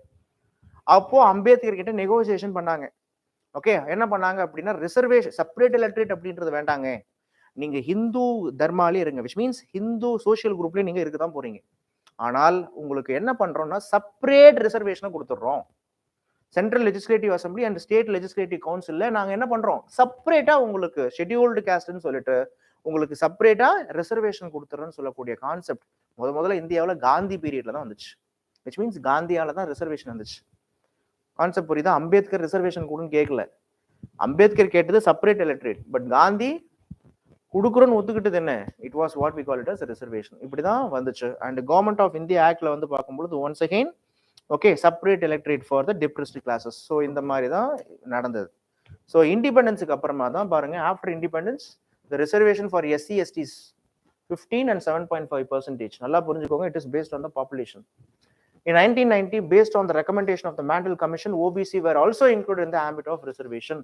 OBC நல்லா புரிஞ்சுக்கோங்க, OBC அப்படின்றது சென்ட்ரல் கவர்மெண்ட் இது வரைக்கும் 2 பேக்வேர்டு கமிஷன் எடுத்துட்டு வந்திருக்கும். ஃபர்ஸ்ட் பேக்வேர்டு கமிஷன் எடுத்துட்டு வந்தது காக்கா கலேல்கர் அப்படின்னு சொல்லக்கூடிய ஒருத்தர், அவருடைய தலைமையில காக்கா கலேல்கர். செகண்ட் பேக்வேர்டு கமிஷன் தான் மேண்டல் கமிஷனுடைய தலைமையில வந்துச்சு. ஃபர்ஸ்ட் பேக்வேர்டு கமிஷன் யார் பீரியட்ல வந்துச்சு? இதுதான் லாஸ்ட் ப்ரிலிம்ஸ்ல கேட்ட கொஸ்டின். ஓகே, காக்கா கலேல்கர் அவர் யார் எஸ்டாப்ளிஷ் பண்ண 1955லயே காக்கா கலேல்கர் தலைமையில வந்துருச்சு. நேரு பீரியட்லயே ஃபர்ஸ்ட் பேக்வேர்டு கிளாஸ் கமிஷன் வந்துச்சு. அண்ட் செகண்ட் பாத்தீங்கன்னா மேண்டல் கமிஷன் இந்திரா காந்தி பீரியட்ல இந்திரா காந்தி பீரியட்ன்ற okay Morarji Desai period introduce பண்ணப்பட்டுச்சு. ஆனா அது ஓகே சொன்னது யாருன்னா விபி சிங் கவர்மெண்ட். ஓகே, அதை நம்ம படிக்க போறோம். And 2019 through the 103rd Constitutional Amendment Act, 10% of reservation for the economically weaker section of higher castes was provided who are not covered under any reservation schemes. Okay, அப்போ first case என்ன அப்படின்னா, first case அதுதான் என்ன, சம்பகம் Dorairajan case. எழுதிக்கோங்க இது மட்டும். First case எடுத்துக்கோங்க. இது மாதிரி ரிசர்வேஷன் வரும்போது முதல் தடவை கொஸ்டின் பண்ணப்பட்டது கோர்ட்ல. So Champakam Dorairajan case, Champakam Dorairajan case with state of Madras. Case history ரொம்ப முக்கியம். என்ன கேஸ் கொடுத்தாங்க? Communal representation was the reason for the denial of medical seat. தமிழ்நாட்டில் அப்போ இருக்கக்கூடிய மெடிக்கல் சீட்ல ரிசர்வேஷன் ஃபாலோ பண்ணப்பட்டது அப்படின்றதால கம்யூனல் ரெப்ரசன்டேஷன் தான் அதுக்கு காரணம். அதனால தகுதி உடையவங்க மெடிக்கல் சீட்டுக்கு போக முடியல அப்படின்னு சம்பகம் துரைராஜன் அப்படின்ற ஒரு கேஸ் கொடுத்தாரா? எழுதிட்டீங்களா? இந்த கேஸ்ல என்ன சொன்னாங்கன்னா பாருங்க, ஹைகோர்ட் என்ன சொல்லியிருக்காங்கன்னு பாருங்க. So the communal representation degree violates the article 14, 15 29 what is 14? Right to equality படிச்சோமா? ஓகேவா? சமமான எல்லாருமே சமம். 15 நம்ம படிச்சோம். And 29 what is 29?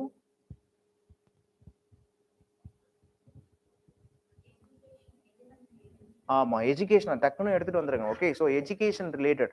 ஓகே, யாரோட எஜுகேஷனுக்கு ரிலேட்டடா? மைனாரிட்டி எஜுகேஷன்ஸ் ரிலேட்டடா? அப்போ இது எல்லாமே கான்ஸ்டிடியூஷனை வந்து என்ன பண்ணுது, கான்ஸ்டிடியூஷன்ல கொடுக்கப்பட்டிருக்கக்கூடிய இந்த ப்ரொவிஷன்ஸை ஓவர் ரூல் பண்ணுது. அதனால the reservation policy on the basis of caste was declared as unconstitutional. இது வந்து என்னாச்சு, ஹைகோர்ட்ல கேஸ். ஹைகோர்ட் இது அன்கான்ஸ்டிடியூஷனல் சொல்லிட்டாங்க. இப்பயே தமிழ்நாட்டில் ப்ரொடெஸ்ட் ஆரம்பிச்சிருச்சு. ஓகே, கேஸ் எங்க போகுது? சுப்ரீம் கோர்ட்டுக்கு போகுது. So the supreme court also upheld the high court verdict stated that the communal representation decree of Tamil Nadu violated Article 16(2) of the Constitution. Okay, the Supreme Court struck down the GO 1927. யார் பீரியட்ல போடப்பட்டது? யார் பீரியட்ல GO 1927? கண்ணு 1927 கண்ணு justice party டக்குன்னு வரணும். 1920 justice party, 23 justice party. Justice party 1937 தான் காலி ஆகுது. அது வரைக்கும் ஜஸ்டிஸ் பார்ட்டி தான் முடிஞ்சு போச்சு. அதனாலதான் நான் ஜஸ்டிஸ் பார்ட்டி நடத்தும் போது இதை நான் ஸ்ட்ரெஸ் பண்ணேன். 20, 23 அதுக்கப்புறம் 30 ஜஸ்டிஸ் பார்ட்டி தான். அப்போ ஜஸ்டிஸ் பார்ட்டி பீரியட்ல எடுத்துட்டு வந்து நான் சொன்னேன் இல்லையா, communal GO first communal GO எப்போ 21, செகண்ட் 22. ஓகே, ஸோ இது என்னன்னா கம்யூனல் ஜீவோ ஆஃப் 1927ல என்ன சொல்றாங்க, இது கிடையாது அப்படின்னு அன்கான்ஸ்டியூஷனல் சொல்லிட்டாங்க. ஸோ ரியாக்ஷன் என்ன? The statewide protest erupted across Tamil Nadu against the verdict. Due to the efforts of Periyar, Kamaraj, Nehru and Ambedkar, the first Constitutional Amendment Act was enacted in 1951.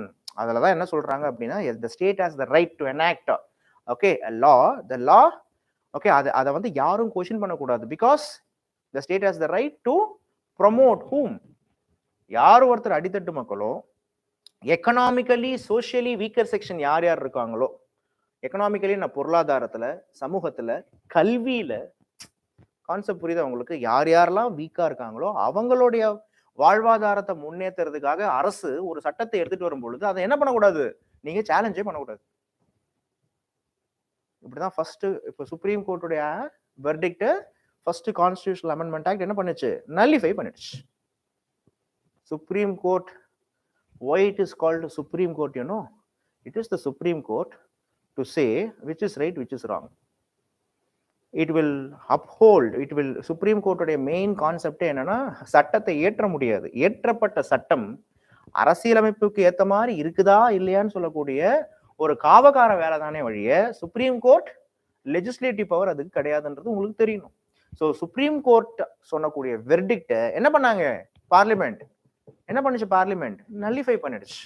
இப்படிதான் தமிழ்நாட்டுடைய communal Jio 1927 அப்படின்றது பாதுகாக்கப்பட்டது.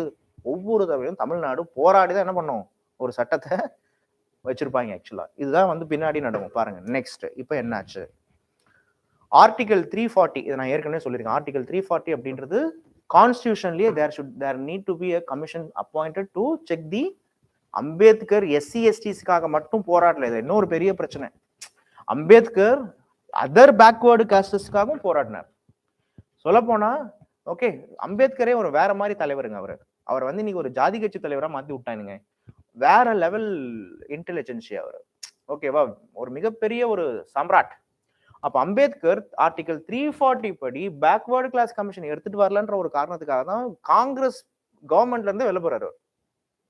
Okay, அதுக்காக சரி இப்படி போயிட்டாருன்றதுக்காக the president may by order appoint a commission consisting of such persons as he thinks fit to investigate the condition of socially and educationally backward classes within the territory of India அப்படின்னு article 340ல கொடுக்கப்பட்டிருக்கு. Okay, ஆனா 1951 வரைக்கும் backward class commission எடுத்துட்டு வரல. அதுக்கப்புறம் அம்பேத்கர்லாம் வெளில போய், அம்பேத்கர் வெளில போனதாலே ஜவஹர்லால் நேரு எடுத்துட்டு வரல. அம்பேத்கர் வெளில போய் புத்திசம் ஃபாலோ பண்ணி நிறைய பேர் புத்திசத்துக்கு கன்வெர்ட் ஆக ஆரம்பிச்சிட்டான். கான்செப்ட் புரியுதா உங்களுக்கு? அம்பேத்கர் வெளில போனது நிறைய ரீசன் இருக்கு. அப்போ பின்னாடி ஏன்னா ஒரு பயங்கரமான ஒரு தலைவர் இல்லையா, ஸோ அப்போ அவரை ஃபாலோ பண்ணி திருப்பியும் புத்திசம் நிறைய பேர் கன்வெர்ட் ஆக ஆரம்பிக்கும் போது, அதனாலதான் மகாராஷ்டிரால தான் புத்திஸ்ட் பாப்புலேஷன் அதிகம் இன்னைக்கு. கான்செப்ட் புரியுதா? அதுக்காக பயந்து போய் என்ன பண்றாங்கன்னா 1953ல chaired by Kaka Kalelkar aim to identify the socially and educationally backward class. இது லாஸ்ட் ப்ரீவியஸ் prelims question.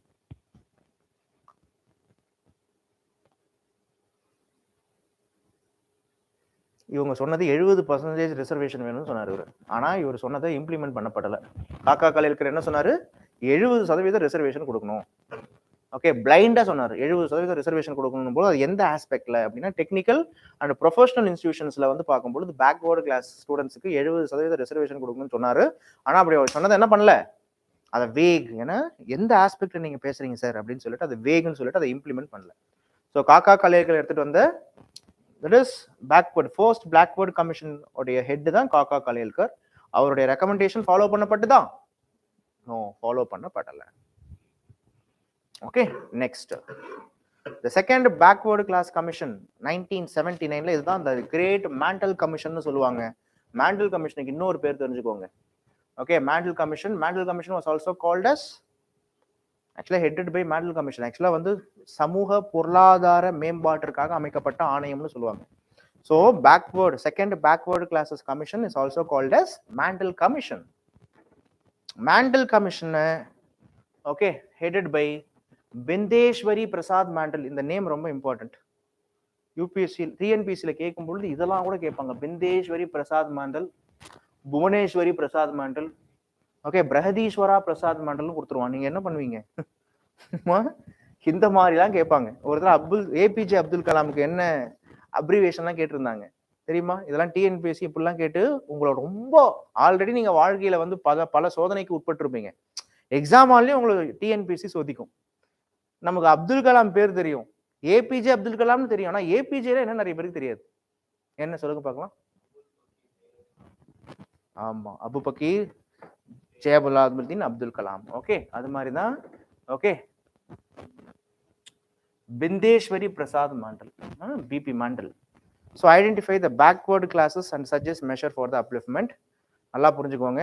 1979ல இருந்து மேண்டல் கமிஷன் இது ஆரம்பிக்கப்பட்டது. ஆனால் இவருடைய ரெக்கமெண்டேஷனை கிட்டத்தட்ட மேண்டல் கமிஷனுடைய ரெக்கமெண்டேஷன் அது ஃபோர்ஸுக்கு வர கிட்டத்தட்ட ஒரு 12 வருஷம் கிட்ட ஆகும். ஓகே, பாருங்க ரிப்போர்ட் 1980லே சப்மிட் பண்றாரு. The commission identified 307,743 castes. இந்தியாவில் இருக்கக்கூடிய 3743 castes socially and educationally backward. அப்பனா டோட்டல் பாப்புலேஷன்ல அந்த கேஸ்ட் எத்தனை பேரு? 52% சொல்றாரு. The first commission to identify backward classes in non-Hindu religion. Okay, Hindu religionல மட்டும் இல்லாம இது ஒரு சூப்பரான கேள்வி. Which was the first commission, okay, to identify backward classes in non-Hindu religions? அப்படின்னா என்ன அர்த்தம்? முஸ்லிம்ஸ், கிறிஸ்டியன்ஸ், இவங்களையும் யாரெல்லாம் பேக்வேர்டு கிளாஸஸ்னு ஆரம்பிச்சது யாருன்னா ஈவன் எஸ்சிஎஸ்டிஸ்ல கூட பேக்வேர்டு. எஸ்சிஎஸ்டிஸ் நல்லா புரிஞ்சுக்கோங்க. ஷெட்யூல்டு காஸ்ட் அப்படின்னா அதுல ஒரு காஸ்ட் மட்டும் கிடையாது, அதுல நூத்துக்கணக்கான ஜாதிகள் இருக்கு. கான்செப்ட் புரியுதா? ஷெட்யூல்டு ட்ரைப்ஸ் அப்படின்னா அதுல ஒரு ட்ரைப்ஸ் மட்டும் கிடையாது, அதுல நிறைய ட்ரைப்ஸ் இருக்காங்க. அதுக்கு ஷெட்யூல்டு அப்படின்ற அந்த வார்த்தையை ஏன் கொடுக்குறாங்க அப்படின்னா அது ஒரு கான்ஸ்டிடியூஷனல் கனெக்டேஷன். அரசியலமைப்புல அப்படி சொல்லப்பட்டிருக்கு. ஷெட்யூல்டு அப்படின்னும் பொழுது அதில் எடுத்து வச்சிருவாங்க. ஓகேவா? அப்போ நீங்க ஷெட்யூல்டு எஸ்சினா ஒரு கேஸ்ட் மட்டும் கிடையாது, அதுல பல கேஸ்ட் இருக்கு. அதுல சில பேர் வந்து பார்க்கும் பொழுது முன்னேறி இருப்பாங்க, சில பேர் முன்னேறாமே இருப்பாங்க. இப்ப எம்பிசி அப்படின்னு பார்க்கும் பொழுது வன்னியர், அதுல நிறைய இருக்கு. படையாட்சி, அதுல நாயக்கன், அப்படி அதுல நிறைய இருக்கு. பிசின்னு எடுத்துக்கிட்டீங்கன்னா அதுல முதலியார், அது நிறைய இருக்கு. கான்செப்ட் புரியுதா? இதுல இன்னொரு பெரிய பிரச்சனை என்ன அப்படின்னா, தமிழ்நாட்டிலே இப்போ ஒரு கேஸ்ட் இருக்கு. இப்ப தேவர் கேஸ்ட்னா கல்லர், மறவர், அகமுடையர். இதுல அகமுடையர் பாத்தீங்கன்னா பிசில இருப்பான், கல்லர் மறவர் எங்க இருப்பான் அப்படின்னா எம்பிசில இருப்பான். இதெல்லாம் பெரிய பிராக்டிகல் ப்ராப்ளம்ஸ் ஆக்சுவலா. கான்செப்ட் புரியுதா? அப்போ இந்த மாதிரி நிறைய கேஸ்டஸ் வந்து பார்க்கும் பொழுது இருக்கு. ஓகே, அப்போ the first commission to identify backward class in non Hindu religion யாருன்னா மேண்டல் கமிஷன் தான். So recommended 27% of reservation for OBC, which was implemented by the VP Singh government in 1990. VP Singh governmentல தான் இது இம்ப்ளிமெண்ட் பண்ணப்பட்டது. Okay, so PV Narasimha Rao government gave preference for the poor section among the OBC, thereby giving another reservation of 10% for economically weaker section in jobs. So 10%. Okay, என்ன பண்ணாங்க? Economically weaker செக்ஷன்ஸுக்கும் PV Narasimha Rao government என்ன பண்ணுச்சு? Reservation கொடுக்கணும்னு நினைச்சிச்சு, ஆனா அது வந்து வரல. ஓகே, இந்த supreme court case of Indra Sawhney versus union of India 1992, இது முக்கியமான கேஸ். Indra Sawhney versus union of India 1992 to examine the scope and extent of Article 16(4). Okay, Article 16(4) ரொம்ப இம்பார்ட்டன்ட். அப்போ supreme court squashed the additional 10% of reservation for economically weaker sections, upholding the constitutional validity of 23% for OBC. அப்போ முதல்ல economically weaker செக்ஷனுக்கு Narasimha Rao government என்ன பண்ணிருக்கு? அந்த model கமிஷனுடைய ரெக்கமெண்டேஷனை Narasimha Rao கவர்மெண்ட்டே வந்து பார்க்கும்பொழுது அக்செப்ட் பண்ணியிருக்காங்க. பட் சுப்ரீம் கோர்ட் ஸ்குவாஷ் பண்ணிட்டாங்க. ஓகே, ஆனால் பட் 27% ஆஃப் ரிசர்வேஷனை மட்டும் uphold பண்ணாங்க. So the court also asserted that the reservation should not exceed 50%. இதுதான் நிறைய பேருக்கு குழப்பமா இருக்கும். என்ன சொல்லுது கவர்மெண்ட்? சுப்ரீம் கோர்ட் என்ன சொல்லுச்சு? இந்தியாவில் ரிசர்வேஷன் அப்படின்றது 50% மேல இருக்கக்கூடாது. Okay, except in some extraordinary situation ஒரு பாயிண்ட் போட்டான். அதனாலதான் தமிழ்நாட்டுல என்ன சொல்லிட்டு நாமோ 69% நம்ம ஃபிக்ஸ் பண்ணிட்டு அதை எங்க போய் வச்சிட்டோம் அப்படின்னா 9th ஷெட்யூல்ல போய் வச்சோம். ஏன்னா 9th ஷெட்யூல்ல ஒரு ஒரு ஆக்ட் அங்க இருக்கு அப்படின்னா 9th ஷெட்யூல் அப்படின்றது எதை பத்தி? ஜுடிஷியரி இம்யூனிட்டின்னு சொல்லுவாங்க. அதாவது வந்து பார்க்கும்போது the court cannot scrutinate. Okay, சொல்ல போனா என்ன சொல்றது, ஜுடிஷியல் ரிவ்யூ கிடையாது அதுக்கு. ஆனா அது அப்போ கேசவானந்த பாரதி கேஸ்ல பின்னாடி சுப்ரீம் கோர்ட் என்ன பண்ணிருப்பாங்கன்னா 1973க்கு அப்புறமா எந்த ஒரு சட்டமும் 9th ஷெட்யூல்ல வைக்கப்பட்டால் அந்த சட்டத்தை சுப்ரீம் கோர்ட் அந்த சட்டம் அது பேசிக் ஸ்ட்ரக்சர் டாக்டரைனுக்கு அப்போஸா இருந்துச்சுன்னா அது என்ன பண்ணணும்னா கொஸ்டின் பண்ணும்.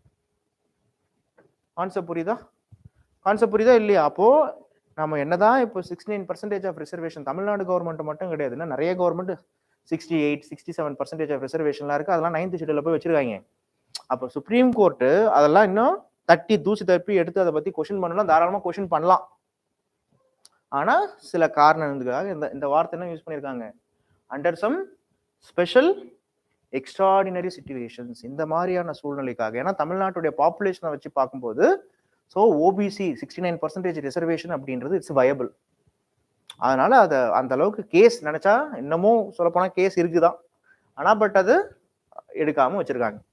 So the court also asserted the reservation should not exceed 50% and a statutory body was created to examine the complaints of over inclusion and under inclusion of the list of OBC. யாரெல்லாம் ஓபிசில வராங்க, யாரெல்லாம் ஓபிசில வரல அப்படின்றத check பண்றதுக்காக ஒரு statutory பாடி அப்படின்றத create பண்றதையும் supreme court சொல்லுச்சு. அந்த கிரியேட் பண்ணது பேர் தான் Ram Nandan committee. Okay, justice Ram Nandan Prasad, அதான் RN பிரசாத்னு பேர். இந்த ஜஸ்டிஸ் ராம் நந்தன் கமிட்டி இவங்க தான் கிரீமி லேயர். நம்ம இன்னைக்கு படிக்கிறோம்ல ஓபிசி, நான் கிரீமி லேயர், கிரீமி லேயர் படிக்கிறோமா, அது ஏன் அதுக்கு கிரீமி லேயர்னு பேர் வச்சாங்க? என்ன கான்செப்ட் அது? என்ன கிரீமி லேயர்? சரி, இந்த கிரீமி லேயர் எங்க இருக்கு? இப்ப பால் இருக்கு, அதை சூடு பண்றீங்க, அந்த ஏடுன்னு சொல்லுவோம்ல, அந்த மேல இருக்கக்கூடிய லேயர் தான் கிரீமி லேயர். ஓகே, அந்த கிரீமி லேயர் அப்படின்றது பால்ல மேல இருக்கக்கூடியது, அதுதான் கிரீமி லேயர்னு பேர். அதனால அந்த வார்த்தை கிரீமி லேயர்ன்றது அதை யூஸ் பண்றாங்க. அப்போ கிரீமி லேயர் பத்தி ஓகே, இந்த ராம் நந்தன் கமிட்டி ஓபிசியில 27% பேர் ஓபிசியில இருக்கணும்னா யார் யாரெல்லாம் இருக்கணும், யார் யாரெல்லாம் இருக்கக்கூடாது. Okay, so Ram Nandan committee was established in the year of 1993 to identify the creamy layer among the OBCs. The committee recommended that only the person belonging to the non-creamy layer among the OBC will get reservation in jobs. முக்கியமான ஏரியால அது ஒவ்வொரு தடவை UPSC appoint பண்ணும்போது என்ன பண்ணுவோம், central government job ஏதோ appoint பண்ணும் போதும் நம்ம இந்த ஓபிசி நான் கிரீமி லேயர் சர்டிபிகேட்டுக்காக ஓடுவோம். கரெக்டா? கிரீமி லேயர்னா நீங்க எங்க வந்துடுறீங்க, ஜெனரலுக்கு போயிட்டீங்க. இதை கவர்மெண்ட் என்ன பண்ணிட்டு இருக்காங்க அப்படின்னா ஒவ்வொரு வருஷமும் இந்த கிரீமி லேயர் ஒவ்வொரு 1 year or 2 year இந்த கிரீமி லேயர் என்ன, நான் கிரீமி லேயரோட ஸ்டாட்டா என்ன அப்படின்றத சொல்லிட்டு இருப்பாங்க. ஓகே, இது ஒரு விஷயம். So the creamy layer identified the constitutional post officers in central, constitutional போஸ்ட்ல இருக்கிறவங்க. Okay, officers in the central and state government services, group 1 officers, people belonging to certain professions among others. Individual family with the gross annual income of over 8 lakhs was added to the creamy layer in September 2017. 8 லட்சத்துக்கு ஆண்டு வருமானம் 8. இது simple, இன்னும் நிறைய கிரைட்டீரியாலாம் இருக்கு. நான் உங்களுக்கு புரியறதுக்காக ஆண்டு வருமானம் 8 லட்சத்துக்கும் மேல இருக்கிறவங்க creamy layer. Central government, state government and உங்க அப்பா வந்து பார்க்கும்பொழுது பிரைவேட் ஜாப்ல ஒரு பெரிய மேனேஜர் லெவல்ல இருக்காரு, அவர் ஒரு பெரிய லக்ஸீரியஸா வாழ்றாருன்னா வந்துடுவீங்க. இதுல உங்க குடும்பத்தின் பேர்ல இதுல என்ன நிறைய எல்லாம் மாத்திட்டாங்க. இப்போ குடும்பத்தின் பேர்ல இருக்கக்கூடிய அசையும் அசையா சொத்துக்கள்லாம் வந்துருது. இப்போ சார் நான் 10 ஏக்கரா வச்சிருக்கேன், நான் கிரீமி லேயரா சார்னா? ஆமா. கான்செப்ட் புரியுதா? எங்க அப்பா அம்மா வந்து பார்க்கும்பொழுது குரூப் 1 சர்வீஸ்ல இருக்காங்க சார், ஒரு 15 years ஆஃப் சர்வீஸ்ல இருக்காங்க, குரூப் 1 சர்வீஸ் தானே, நீங்க கிரீமி லேயர், அசால்ட்டா சொல்லிடலாம் creamy layer.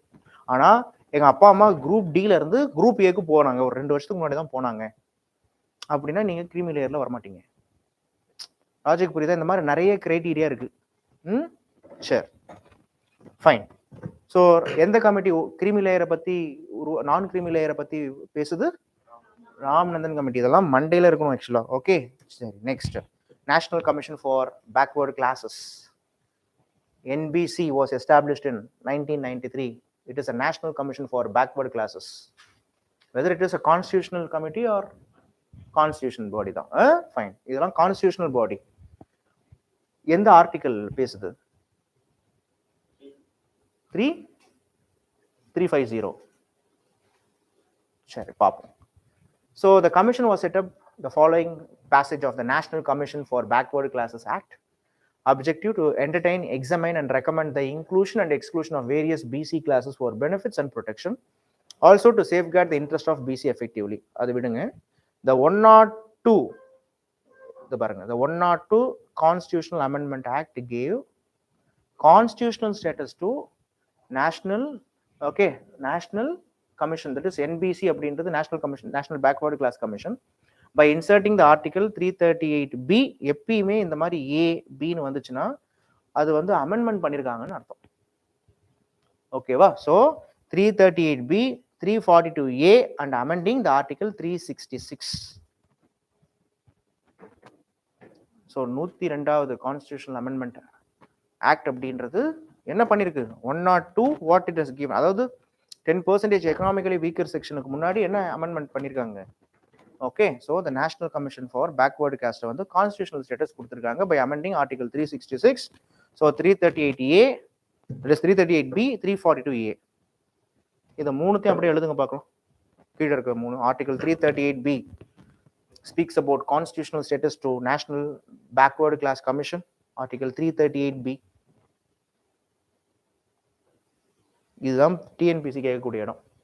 Article 342A empowers president to specify socially and economically backwardness.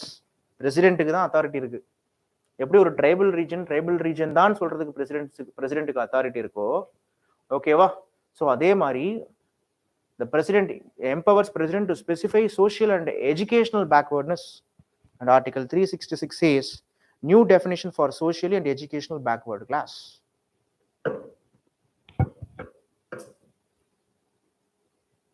So 338B, 338B, 342A and 366.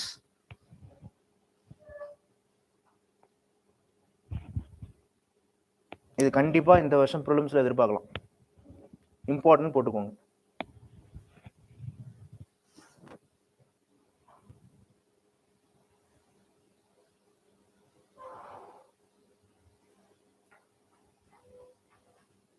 Next reservation for economically weaker section.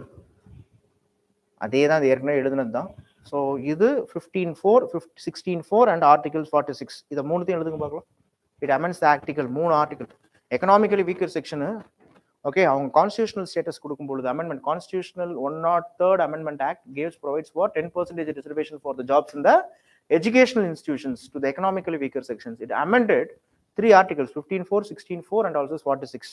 அப்போ 46 அப்படின்றது it comes under the directive principles of the state policy, and 15(4) and 16(4) comes under the fundamental right to equality ல வருது. அதுல என்ன article 15(4)ல என்ன பண்ணிருக்காங்க?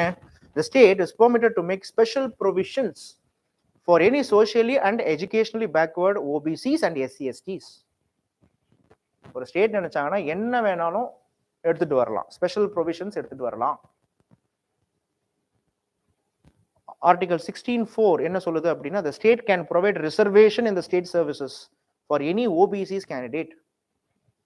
16(4) the state can provide reservation in the state services for any OBCs. இதை சூப்பரா கேட்பாங்க. the state can provide reservation for any central services ன்னு கொடுத்துட்டா என்ன அது செல்லுபடியாகாது. the state can provide reservation in state services for any OBC candidate.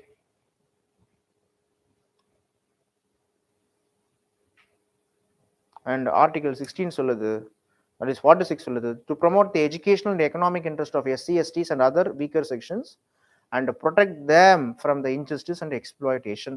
Okay, இது article 46. இது directive principles of the state policy ல வருது. இல்ல சென்ட்ரல் கவர்மெண்ட் கரெக்ட். இங்க ஸ்டேட் அப்படின்றது கரெக்ட் தான், பப்ளிக்கா குறிக்குது. Article 46. Next one is article 46. இதை கொடுத்துட்டு இது ஃபண்டமெண்டல் டியூட்டிஸ் எல்லாம் கேட்பாங்க. இது கிடையாது. ஃபண்டமெண்டல் டியூட்டிஸ்ல இது வராது. when it comes 46 எதுல இருந்து எது வரைக்கும் directive principles of the state policy 36ல இருந்து 51A அது வேற. ஃபண்டமெண்டல் டியூட்டிஸே வந்து பார்க்கும் பொழுது yeah it was inserted actually amendment பண்ணி தான் வந்தது. ஓகே அதில் ஏபிசிடிலாம் இருக்கு. பட் when comes in 46 இதெல்லாம் வந்தீங்கன்னா நீங்க கண்ணை மூடிட்டு அடிச்சிடலாம். It is directive principles of the state policy to promote the educational and economic interest of the scheduled caste, scheduled tribes and other weaker sections and protect them from injustice and exploitation. So article 15.4, article 16.4 and article 46. இதுக்கு முன்னாடி 3 article படிச்சோம். article 338B, 342A and also article yes. Okay article மட்டும் ஞாபகம் வச்சுக்கோங்க, மறந்துடாதீங்க. Okay இப்போ கேட்பாங்க எந்த கிரைட்டீரியால எக்கனாமிக் வீக்கர் செக்ஷன் ரிசர்வேஷன் கொடுக்குறாங்க. இப்போ எழுதிக்கோங்க. எக்கனாமிக்கலி வீக்கர் செக்ஷன்னா annual income less than 8 lakhs, 8 லட்சத்துக்கு மேல இருந்தா கிரிமி லேயர்ல போயிடுறீங்க. Okay own less than 5 acres of farmland, 5 ஏக்கருக்கும் கம்மியா இருந்தா, people who possess residential flat area less than okay 1000 square feet. 1000 square feetனா எவ்வளவு வந்துட போகுது? கிட்டத்தட்ட 3 சென்ட். ஒரு சென்ட்னா 434 ஸ்கொயர் ஃபீட். 436 ஸ்கொயர் ஃபீட் இல்லையா? கிட்டத்தட்ட அரௌண்ட் சம் அதுக்கும் கம்மி, 3 சென்ட் கூட வராதுன்னு நினைக்கிறேன் இல்லையா? 2.5 சென்ட். 2.5 சென்ட்னா எவ்வளவு தெரியுமா? இதுதான் இந்த ரூம் தான் 2.5 சென்ட். கான்செப்ட் புரியுதா உங்களுக்கு? 2.5 சென்ட் இவ்வளவுதான் வரும். 2 சென்ட் இல்லைன்னா 2.25 சென்ட் வரும் இந்த ரூம். அப்போ people who possess residential flat area less then 1000 square feet and residential plot less than 100 square yards in notified municipalities and less than 200 square yards in areas other than the notified municipalities. இதெல்லாம் இருந்தா economically weaker section ரிசர்வேஷனுக்கு eligible. So implementation என்ன பண்ணியிருக்காங்க? Gujarat, Jharkhand and Uttar Pradesh were the first 3 states which implemented 10% for okay இது EWS economically weaker section. Tamil Nadu has not implemented it yet. Tamil Nadu கவர்மெண்ட்ல இது இன்னும் implement பண்ணல, கேஸ் போயிட்டு இருக்கு. Okay union government told Supreme Court that 10% of reservation is a call that rests with the individual regional legislature. Okay so ஒரு ஸ்டேட்டோடைய individual regional legislature அவங்களுடைய விருப்பத்தை பொறுத்து. ஓகே இதான் விஷயம். ஸ்டேட் நினைச்சா கொடுக்கலாம், கொடுக்காம இருக்கலாம். தமிழ்நாட்டில் அது கொடுக்கலாமா கொடுக்க வேணாமான்றது இப்போ இன்னும் போயிட்டு இருக்கு. ஆக்சுவலாக கொடுத்துட்டு இருப்பாங்கன்னு நினைக்கிறேன் இல்லையா? கரெக்டா? அது எப்படி தெரியும் அப்படின்னா, இப்போ லாஸ்ட் குரூப் ஒன்ல இருந்துச்சா? இல்லை இன்னும் கொடுக்கல. அப்போ கேஸ் போயிட்டு தான் இருக்குன்னு நினைக்கிறேன். யூபிஎஸ்சியில் கொடுத்தாங்க. பட் இன்னும் தமிழ்நாடு கவர்மெண்ட் இந்த எக்கனாமிக்கலி வீக்கர் செக்ஷன் வந்து பார்க்கும்பொழுது இன்னும் கொடுக்கல, இன்னும் கேஸ் போயிட்டு இருக்கு. புரியுதா? இது வரைக்கும் புரியுதா? எஸ். இன்னும் போர் அடிக்குதா? போர் அடிச்சாலும் நீ வேற வழி கிடையாது, எளிதாகணும் இதெல்லாம். நெக்ஸ்ட் இல்லை சில கேசஸ் மட்டும் இருக்கு, இதை மட்டும் அப்படியே ஃபாஸ்டா படிச்சலாம் ஸோ தட் உங்களுக்கு புரியும். The central and state government since 1950s have been following the policy of reserving seats and promotions in favor of SC/STs. ஓகேவா? குரூப் சில இருப்பான், டில இருப்பான், அதுல ப்ரொமோஷன்லயும் ரிசர்வேஷன் ஃபாலோ பண்றாங்க SC/STஸ்க்கு. Okay, on the ground that they are adequately represented at the decision-making level of public services.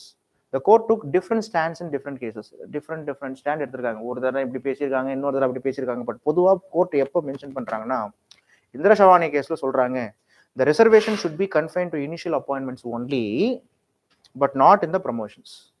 இது ஒரு சூப்பரான ஒரு கேட். ப்ரொமோஷன்ஸ் ரிசர்வேஷன் வச்சு போயிட்டு இருந்தாங்க. ஆனா என்ன சொல்லிட்டாங்க கோர்ட் இந்திரா ஷவானி கேஸ்ல, இனிஷியலா நீங்க ஒரு எஸ்சி ஒரு எஸ்டின்னு சொல்லி அப்பாயின்ட் பண்றீங்களா, அப்பாயின்மெண்ட் பண்ணும்போது ரிசர்வேஷன் ஃபாலோ பண்ணலாம், ஆனா ப்ரமோஷன் பண்ணும்போது ரிசர்வேஷன் ஃபாலோ பண்ணக்கூடாது. எந்த கேஸ்ல? Indra Sawhney case versus union of India. Till 1997 any reservation in promotions can continue for 5 years. அதாவது 1997 வரைக்கும் தான் அது செல்லுபடி ஆகும்னு சொல்லிட்டாங்க. 92ல கேஸ் 97 வரைக்கும். The total reserved quota should not exceed 50% except in some extraordinary situations. This rule should be applied every year. இது ஒவ்வொரு வருஷமும் சொன்னாங்க.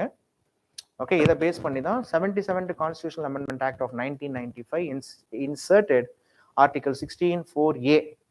ஓகே ஆர்டிகல் 16(4) என்னன்றதை பார்த்தோம். ஓகேவா? வாட் இஸ் ஆர்டிகல் 16(4) பார்த்தோம். Okay what is it? 16(4) என்ன? the state can provide a reservation in state services for any OBC candidate. Okay, இதுதான் வந்து okay article 16.4 இதுலயே amendment பண்றாங்க. So article 16.4 was amended 16.4a to enable the government to provide reservation in promotion in favor of SC/STs in promotions in public services if the communities are not adequately represented in the public employment. Okay, the law was given retrospective effect from 1992. அப்ப என்ன இங்க supreme court சொல்லுது? Supreme court என்ன சொன்னாங்க? Supreme court இது அப்படியே எப்படி ஞாபகம் வச்சுக்கோங்க. இந்திர சவானே கேஸ்ல சுப்ரீம் கோர்ட் என்ன சொல்லியிருக்காங்க? ப்ரமோஷனுக்கு என்ன பண்ணக்கூடாதுன்னா ரிசர்வேஷன் கொடுக்கக்கூடாது. எப்போ வந்து அவங்க அப்பாயின்மெண்ட் பண்ணும்போது ரிசர்வேஷன் கொடுக்கலாம். SC/STயா இருந்தாலும் அப்பாயின்ட் பண்ணும்போது ரிசர்வேஷன் கொடுக்கலாம். ப்ரமோஷன் அப்போ ரிசர்வேஷன் கொடுக்கக்கூடாதுன்னு சொன்னாங்க. எப்போ? இந்திர சவானே கேஸ்ல. ஓகே, அப்போ திருப்பி கவர்மெண்ட் என்ன அது 5 வருஷம் அப்படின்னு சொல்லிட்டாங்க. இது வரைக்கும் யார் யாரெல்லாம் அப்படி ப்ரமோஷன்ல கொடுக்கப்பட்டாங்களோ 5 வருஷம் அவங்க கண்டினியூ பண்ணலாம் அப்படின்னு சொல்லியாச்சு. அதுக்கு உடனே பார்லிமெண்ட் என்ன எனாக்ட் பண்ணுச்சு அப்படின்னா ஒரு ஆக்ட் ஒன்று எனாக்ட் பண்ணுச்சு 16.4. ஓகே, ஆர்டிகல் 16.4 அமெண்ட் பண்ணி ஆர்டிகல் 16.4 ஒன்று போட்டு என்ன பண்றாங்க, if the SC/STs were not sufficiently represented. Okay, reservation இப்போ SC/STஸ்க்குன்னு இப்போ தமிழ்நாட்டில் 18% இருக்கு. 18% பேர் அங்கே ரெப்ரசென்ட் பண்ணப்படலனா, ரிசர்வேஷன்லாம் வரலனா, அப்போ நாங்கள் என்ன பண்ணுவோம்? ஸ்டேட் கேன் அதான் கொடுத்துருக்காங்க பாருங்க. So inserted 14A to enable the government to provide reservation இந்த promotion in favour of SC/STs. அப்படின்னா என்ன அர்த்தம்? ஒரு சஃபிஷியண்டான பெர்சன்டேஜ் ரெப்ரசென்ட் பண்ணப்படலனா ஈவன் SC/STஸ்க்கு நாங்கள் என்ன பண்ணுவோம்னா ப்ரொமோஷனுக்கும் ரிசர்வேஷனும் கொடுப்போம் அப்படின்னு கவர்மெண்ட்டுக்கு ரூல் இருக்கு. Okay, so if the communities are not adequately represented in the public employment, this law was given retrospective effect from 1992. Okay, அப்போ சுப்ரீம் கோர்ட் ஒன்று சொல்றாங்க, அதுக்கேற்ற மாதிரி ஒரு கான்ஸ்டியூஷனல் அமெண்ட்மெண்ட் ஆக்ட் ஒன்று வருது. And the 85th Constitutional Amendment Act of 2001 modified Article 14A, okay, that is Article 16.4A, to provide consequential seniority to SC/STs candidates promoted by giving reservation. So இதெல்லாம் என்ன அப்படின்னா இந்த 77th Constitutional Amendment Act of 1995 and 85th Constitutional Amendment of 2001 இதெல்லாம் எதுக்காக அப்படின்னு பார்க்கும் பொழுது SC/STs அவங்களுடைய ப்ரொமோஷன்ஸ்ல ரிசர்வேஷன் வரலாமா, கவர்மெண்ட் அவங்களுக்கான ஈக்குவலான ரெப்ரசன்டேஷன் கொடுக்கப்படலனா அவங்களுக்கும் ரிசர்வேஷன் எடுத்துட்டு வரலாமான்றதுக்காக எடுத்துட்டு வரப்பட்ட சட்டங்கள். ஓகேவா, இதை எதிர்த்து R Nagaraj versus union of India case, இதான் last case. Nagaraj versus union of India case. The Supreme Court in Nagaraj versus Union of India case upheld the constitutional validity of the Article 14.4A, 14A or Article 16.4A, provided it met the constitutional requirements that the community should be socially and educationally backward and lacks representation in public employment. சிம்பிளா சொல்றது என்னன்னா இந்த time பீரியட்ல supreme court article 16.4A அப்படின்றது correct தான். அந்த ஆர்டிகல்ல எந்த ஒரு பிரச்சனையும் கிடையாது. So the government should uphold the 16.4A. Okay, if the concerned persons, SCs or STs or weaker sections ko கரெக்டான ரெப்ரசன்டேஷன் இல்லைன்ற பட்சத்தில் இந்த ஆர்டிகல் 16.4A அப்படின்றது செயல்படுத்தப்படுறது கரெக்ட் தான் அப்படின்னு சொல்லிட்டு சொன்னாங்க. இதை பேஸ் பண்ணி தான் நம்ம இது எழுதிக்கோங்க, இதை மட்டும் எழுதிக்கோங்க, கீவேர்டு மட்டும் எழுதிக்கோங்க. ஸோ ஆர்டிகல் 16.4Aன்றது என்ன அப்படின்னா it's a special provisions for other backward communities, right? So அதுக்கு என்னென்னலாம் அரசியல் ரீதியாக என்னென்னலாம் அமெண்ட்மெண்ட் ஆக்ட்ன்றது வந்துருக்கிறது தான் article 16.4A and also this 85th constitutional amendment act and 77th constitutional amendment act.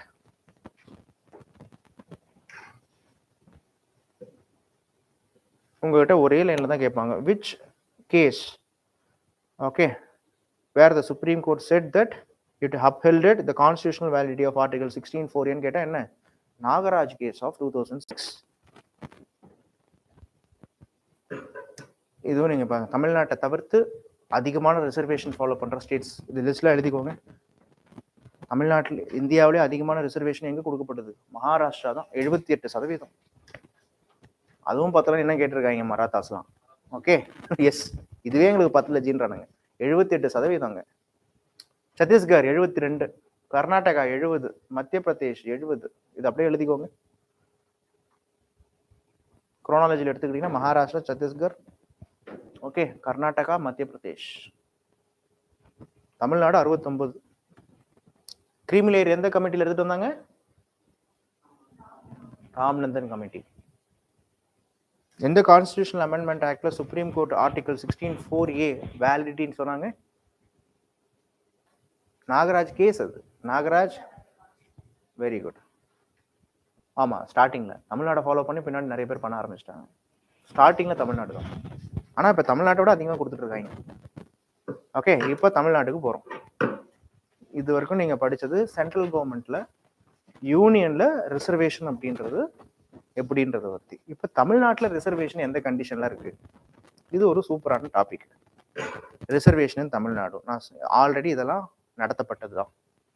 என்ன சொன்னேன்? The South Indian Liberal Federation was also called as Justice Party. Justice Partyல தான் when they came to power in 1920, first communal GO was passed in 1921, securing the rights of the non-Brahmins in education and employment section in Madras Presidency. First communal GO. Second communal GO எப்ப சொன்னேன்? Enhance the opportunities of the appointments for the non-Brahmins. இது இன்னமும் non-Brahminsக்கு பிராமணர் அல்லாதோருக்கு கல்வி நிலையங்கள்ல அதிகமான reservation அப்படின்றது ஒதுக்கப்பட்டது. 1925 GO, இதான் third GO. Okay, இந்த தேர்ட் கம்யூனல் GO என்ன சொல்லுச்சு? This GO, okay, helped the Adi Dravidars to gain in the field of education. ஆதி திராவிடர்களும்.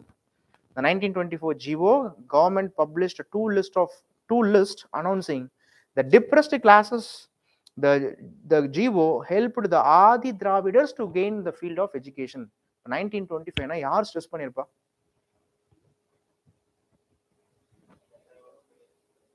1925 பெரியார் ஒருத்தர். ஓகே, வேற? ஆனா அந்த கம்யூனிட்டியை சார்ந்த தலைவர்கள் யாரு நடத்திருக்கோம்? ரெட்டைமலை ஸ்ரீனிவாசன். கான்செப்ட் புரியுதா? இன்னொருத்தர் இருந்தாரு, ரெட்டைமலை ஸ்ரீனிவாசன் ஒருத்தர். இன்னொருத்தர் இருந்தாரு, அவரு ஜஸ்டிஸ் பார்ட்டிலே ஒரு மெம்பர் ஆச்சு. ரெட்டைமலை ஸ்ரீனிவாசன் கூட யா அவரு இப்போ நம்ம 1925 ஜஸ்டிஸ் பார்ட்டில அவர் ஒரு லீடர். MC அடப்போங்க, MC ராஜா. ஓகே, MC ராஜாவை பத்தி கேள்விப்பட்டது இல்லையா நீங்க? நான் தான் சொல்லியிருக்கேனே, மறந்து போச்சோ? MC Raja. Okay fine. MC Raja and Rettamalai Srinivasan இவங்க அண்ட் பெரியார் இவங்களாம் வந்து பார்க்கும் பொழுது முக்கியமா MC Raja and Rettamalai Srinivasan சொல்லுவாங்க. ஓகே, அதான் இதுவும் ஜஸ்டிஸ் பார்ட்டில வந்த GO, third GO. Fourth GO என்ன? இதான் 1927 GO. ஓகே, 12 பேர்ல இதெல்லாம் புரிஞ்சுக்கோங்க. 12 பேர்ல அவுட் ஆஃப் 12 நான் பிராமின் இந்துஸ் 5 சீட்டு. இது அப்படியே சைட்ல போட்டுக்கோங்க. 1927 G1 போட்டு the below provisions continue till 1927. okay, reservation for different communities. Non-Brahmins, out of 12, 5 seats for non-Brahmin Hindus, 2 seats for Brahmins, 2 seats for Muslims, Anglo-Indians 2 seat, and also scheduled caste 1 seat. இப்ப சொல்லுங்க, Anglo இந்தியன்ஸுக்கு இன்னைக்கு இந்தியாவில் அவங்களுக்குன்னு தனியா எதனா இந்த 2 seats nominate பண்ணுவாங்க தெரியுமா? அது மாதிரி இன்னைக்கு அதெல்லாம் இருக்கா? அந்த ப்ராக்டிசஸ்லாம் எடுத்துட்டாங்களா? இருக்கா? எடுத்துட்டாங்க தெரியுமா உங்களுக்கு?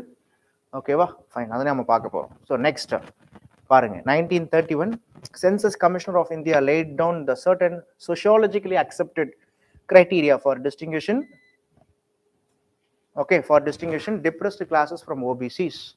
A fresh list of depressed classes was recommended by the Census Commission. 1931ல தான் நான் சொன்னாலே caste census நடந்துச்சுன்னு. ஸோ இந்த caste censusல okay the Census Commission or the commissioner இவர் என்ன பண்றாரு? இந்தியாவில் யார் யாரெல்லாம் டிப்ரெஸ்ட் கிளாஸஸ்ல ஓகேவா யார் யாரெல்லாம் வராங்க, a fresh list of depressed classes was recommended by the Census Commission. So the Government of India Act of 1935 granted communal representation. 146 பேர்ல 30 பேருக்கு கம்யூனல் ரெப்ரசன்டேஷன் கொடுத்தாங்க. Okay, and seats was reserved for SCs. It also granted the age relaxation for SCs from 25 to 27 in public services. ஓகேவா, அப்போ 1947ல communal representation அப்படின்றது வந்திருக்கு. The Government of India Act gave 1935, it gave a communal representation for the the particular scheduled caste people. And civil service எழுதக்கூடிய ஏஜையும் என்ன பண்ணிருக்காங்க? 25ல இருந்து 27 மாத்திருக்காங்க. இதுல இருந்து ஒவ்வொரு ஸ்லைடும் இம்பார்ட்டன்ட். இது இப்படிதான் வந்தது, கரெக்டா? இப்ப பாருங்க, 1943 வருது. 8.5% கொடுத்துருக்காங்க 1943, 8.5%. அது 1946 the depressed classes reservation increased from 8.5 to 12.4. இதெல்லாம் எல்லாம் சுதந்திரத்துக்கு முன்னாடி. அப்போ சுதந்திரத்துக்கு முன்னாடி 1947 முன்னாடி ஷெட்யூல்டு காஸ்ட்டுக்கு எத்தனை பர்சன்டேஜ் ரிசர்வேஷன் இருந்துச்சு? 12.5% இருந்துச்சு. 8.5 to 12.5% 1947க்கு முன்னாடி. ஸோ 1947 ஆகுது. ஸோ 1951ல ஓகே குமாரசாமி ராஜான்னு சொல்லக்கூடிய சீஃப் மினிஸ்டர் டைம் பீரியட்ல என்ன பண்றாங்க? Okay, the Tamil Nadu government implemented the new reservation scheme, which came as the outcome of the first Constitutional Amendment Act. It introduced the new roster system, that is BC, SC, STs, and also open or general. அப்போ BCக்கு 25, SC, STக்கு 15 தான். Total reservation quota 40% தான். So open கேட்டகரிக்கு எவ்வளோனா 60%. இதுதான் first 1951ல Kumaraswamy Raja time பீரியட்ல இப்படி தான் வந்துச்சு. பிசி எம்பிசிலாம் கிடையாது. BC, SC, STs and okay general is open. So இப்போ ஓப்பனுக்கு 60 இருக்கு. 40 வந்து எங்க கொடுத்துருக்காங்க? ரிசர்வேஷன் பண்ணியிருக்காங்க 1951ல. இதெல்லாம் important. First constitutional amendment act படி இதெல்லாம் எடுத்துட்டு வந்தாங்களா? அதுக்கப்புறம் தான் கலைஞர் என்ன பண்றாருன்னா சட்டநாதன் ஆணையத்தை உருவாக்குறாரு. சட்டநாதன் கமிஷன். கலைஞருடைய ஆட்சி டிஎம்கே 1967ல ஆட்சிக்கு வருது. 67 ஆட்சிக்கு வராங்க. 69ல அண்ணா இறந்துடுறாரு. அண்ணா இறந்த பிறகு சட்டநாதன் ஆணையம், சட்டநாதன் கமிஷன் ஆரம்பிக்கிறாங்க. ஸோ கருணாநிதி பீரியட்ல அது வருது. aimed at studying the position of the backward classes in Tamil Nadu. Okay, and it said this report in 1970. 1970ல Sattanathan ஆணையம் என்ன பண்ணுது? ரிப்போர்ட்டை சப்மிட் பண்ணுது. முதல்ல சட்டநாத ஆணையம் தான் என்ன சொல்லணும்னா, ஆக்சுவலாக சட்டநாத ஆணையம் 2 விஷயம் சொல்லும். ஒன்று கிரீமி லேயர்னு ஒன்று ஃபாலோ பண்ணுன்னு சொல்லும். இதை நான் சொல்றது கவனிங்க, அதுக்கப்புறம் எழுதுங்க. 2 விஷயம் சொல்லணும். அது நிறைய ரெக்கமெண்டேஷன் பண்ணும். ஆனால் அதில் கருணாநிதி சிலது தான் அக்செப்ட் பண்ணிப்பார். என்ன சொல்லுவாங்கன்னா, சட்டநாத ஆணையம் தான் முதல்ல கிரீமி லேயர்ன்றது வரட்டும் அப்படின்னு சொல்லுவாங்க. கிரீமி லேயர்னு நம்ம படிச்சோம்ல. கிரீமி லேயர் அப்படின்னா என்னன்னா, பேக்வேர்டு செக்ஷன்லேயே ஒரு குறிப்பிட்ட தேர் வாஸ் அ சூப்பராக சொல்லியிருப்பாங்க, there was a class within the கேஸ்ட்னுவாங்க. There was a class within the caste. யார் அந்த கிளாஸு? அவங்க தான் கொஞ்சம் மேம்பட்டுருக்காங்க. ரிசர்வேஷன் கொடுத்து அந்த ரிசர்வேஷனை என்ஜாய் பண்ணிட்டு அவங்க மட்டுமே என்ஜாய் பண்ணிட்டு இருக்காங்க. There was a class within the caste. Concept புரியுதா? அப்போ அவங்கள வந்து கிரீமி லேயர் அப்படின்னு ஐடென்டிஃபை பண்ணணும். அவங்களுக்கு ரிசர்வேஷன் கொடுக்கக்கூடாதுன்னு சட்டநாதன் கமிஷன் சொல்லும். ஆனா அதை எடுத்துக்க மாட்டாங்க கருணாநிதி. அண்ட் சட்டநாதன் ஆணையம் தான் என்ன சொல்லணும்னா, பிசிலேயே வந்து பார்க்கும்பொழுது எம்பிசி அப்படின்னு சொல்லக்கூடிய ஒரு புது குரூப்னா என்ன? பேக்வேர்டு காஸ்ட் தான். ஆனால் பட் அவங்க மிகவும் பிற்படுத்தப்பட்டவர்கள்னு சொல்லிடுவாங்க. ஸோ எம்பிசின்னு வரணும் அப்படின்னு சொன்னதே இந்த சட்டநாத ஆணையம் தான். ஓகேவா? ஸோ அப்போ கலைஞர் என்ன பண்ணுவார்னா, அதுக்கப்புறம் பிரிப்பார். பிசிக்கு 31, எஸ்சி எஸ்டிக்கு 18, டோட்டல் ரிசர்வேஷன் 49 வரும். ஸோ ஓப்பன் கேட்டகரிக்கு இப்போ 51 வந்துருச்சு. ஸோ இது 49, இது 51. பட் எம்ஜிஆர் கவர்மெண்ட், கலைஞர் ஆட்சி போகும், பின்னாடி அரசியல் காரணம் நிறைய இருக்கு. ஸோ இந்த சட்டநாதன் கமிஷன் அப்படின்றது கலைஞர் பீரியட்ல வந்தது. இவரு ஆனால் சிம்பிளா என்ன பண்ணாரு அப்படின்னா 31% சொல்லிட்டு பிரிச்சிட்டாரு. இதுக்கு முன்னாடி 25ல இருந்து 31 மாறிச்சு. ஓகே. அண்ட் பாருங்க, எஸ்சி எஸ்டிக்கு இதுக்கு முன்னாடி எவ்வளவு இருந்துச்சு? இதுக்கு முன்னாடி ஸ்லைடு போனீங்கன்னா எவ்வளவு இருந்துச்சு எஸ்சி எஸ்டிக்கு? 16 இருந்துச்சா 15 இருந்துச்சா? 15 இருந்துச்சு. ஸோ 15ல 3 ஆட் பண்ணிட்டாங்க, 18 எடுத்துட்டு வந்தாங்க. ஸோ கலைஞர் பண்ணது என்னன்னா, இங்க 18%, அங்க ஒரு 6% ஆட் பண்ணி 31 + 18, ஓகே, டோட்டலா 49% எடுத்துட்டு வந்தார்.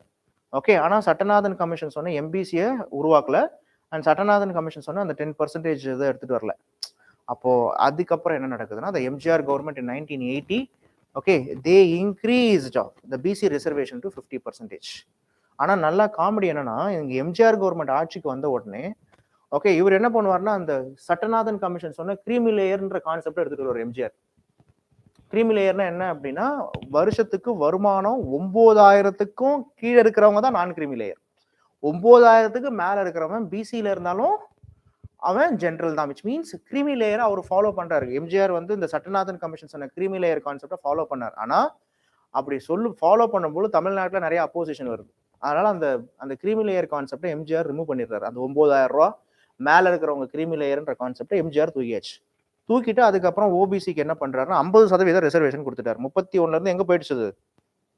31 டு கிட்டத்தட்ட 19% ரிசர்வேஷன் ஓபிசிக்கு கொடுத்துட்டாரு. நெக்ஸ்ட் எஸ்டிக்கு 18. ஸோ டோட்டலா 68% வந்துச்சு.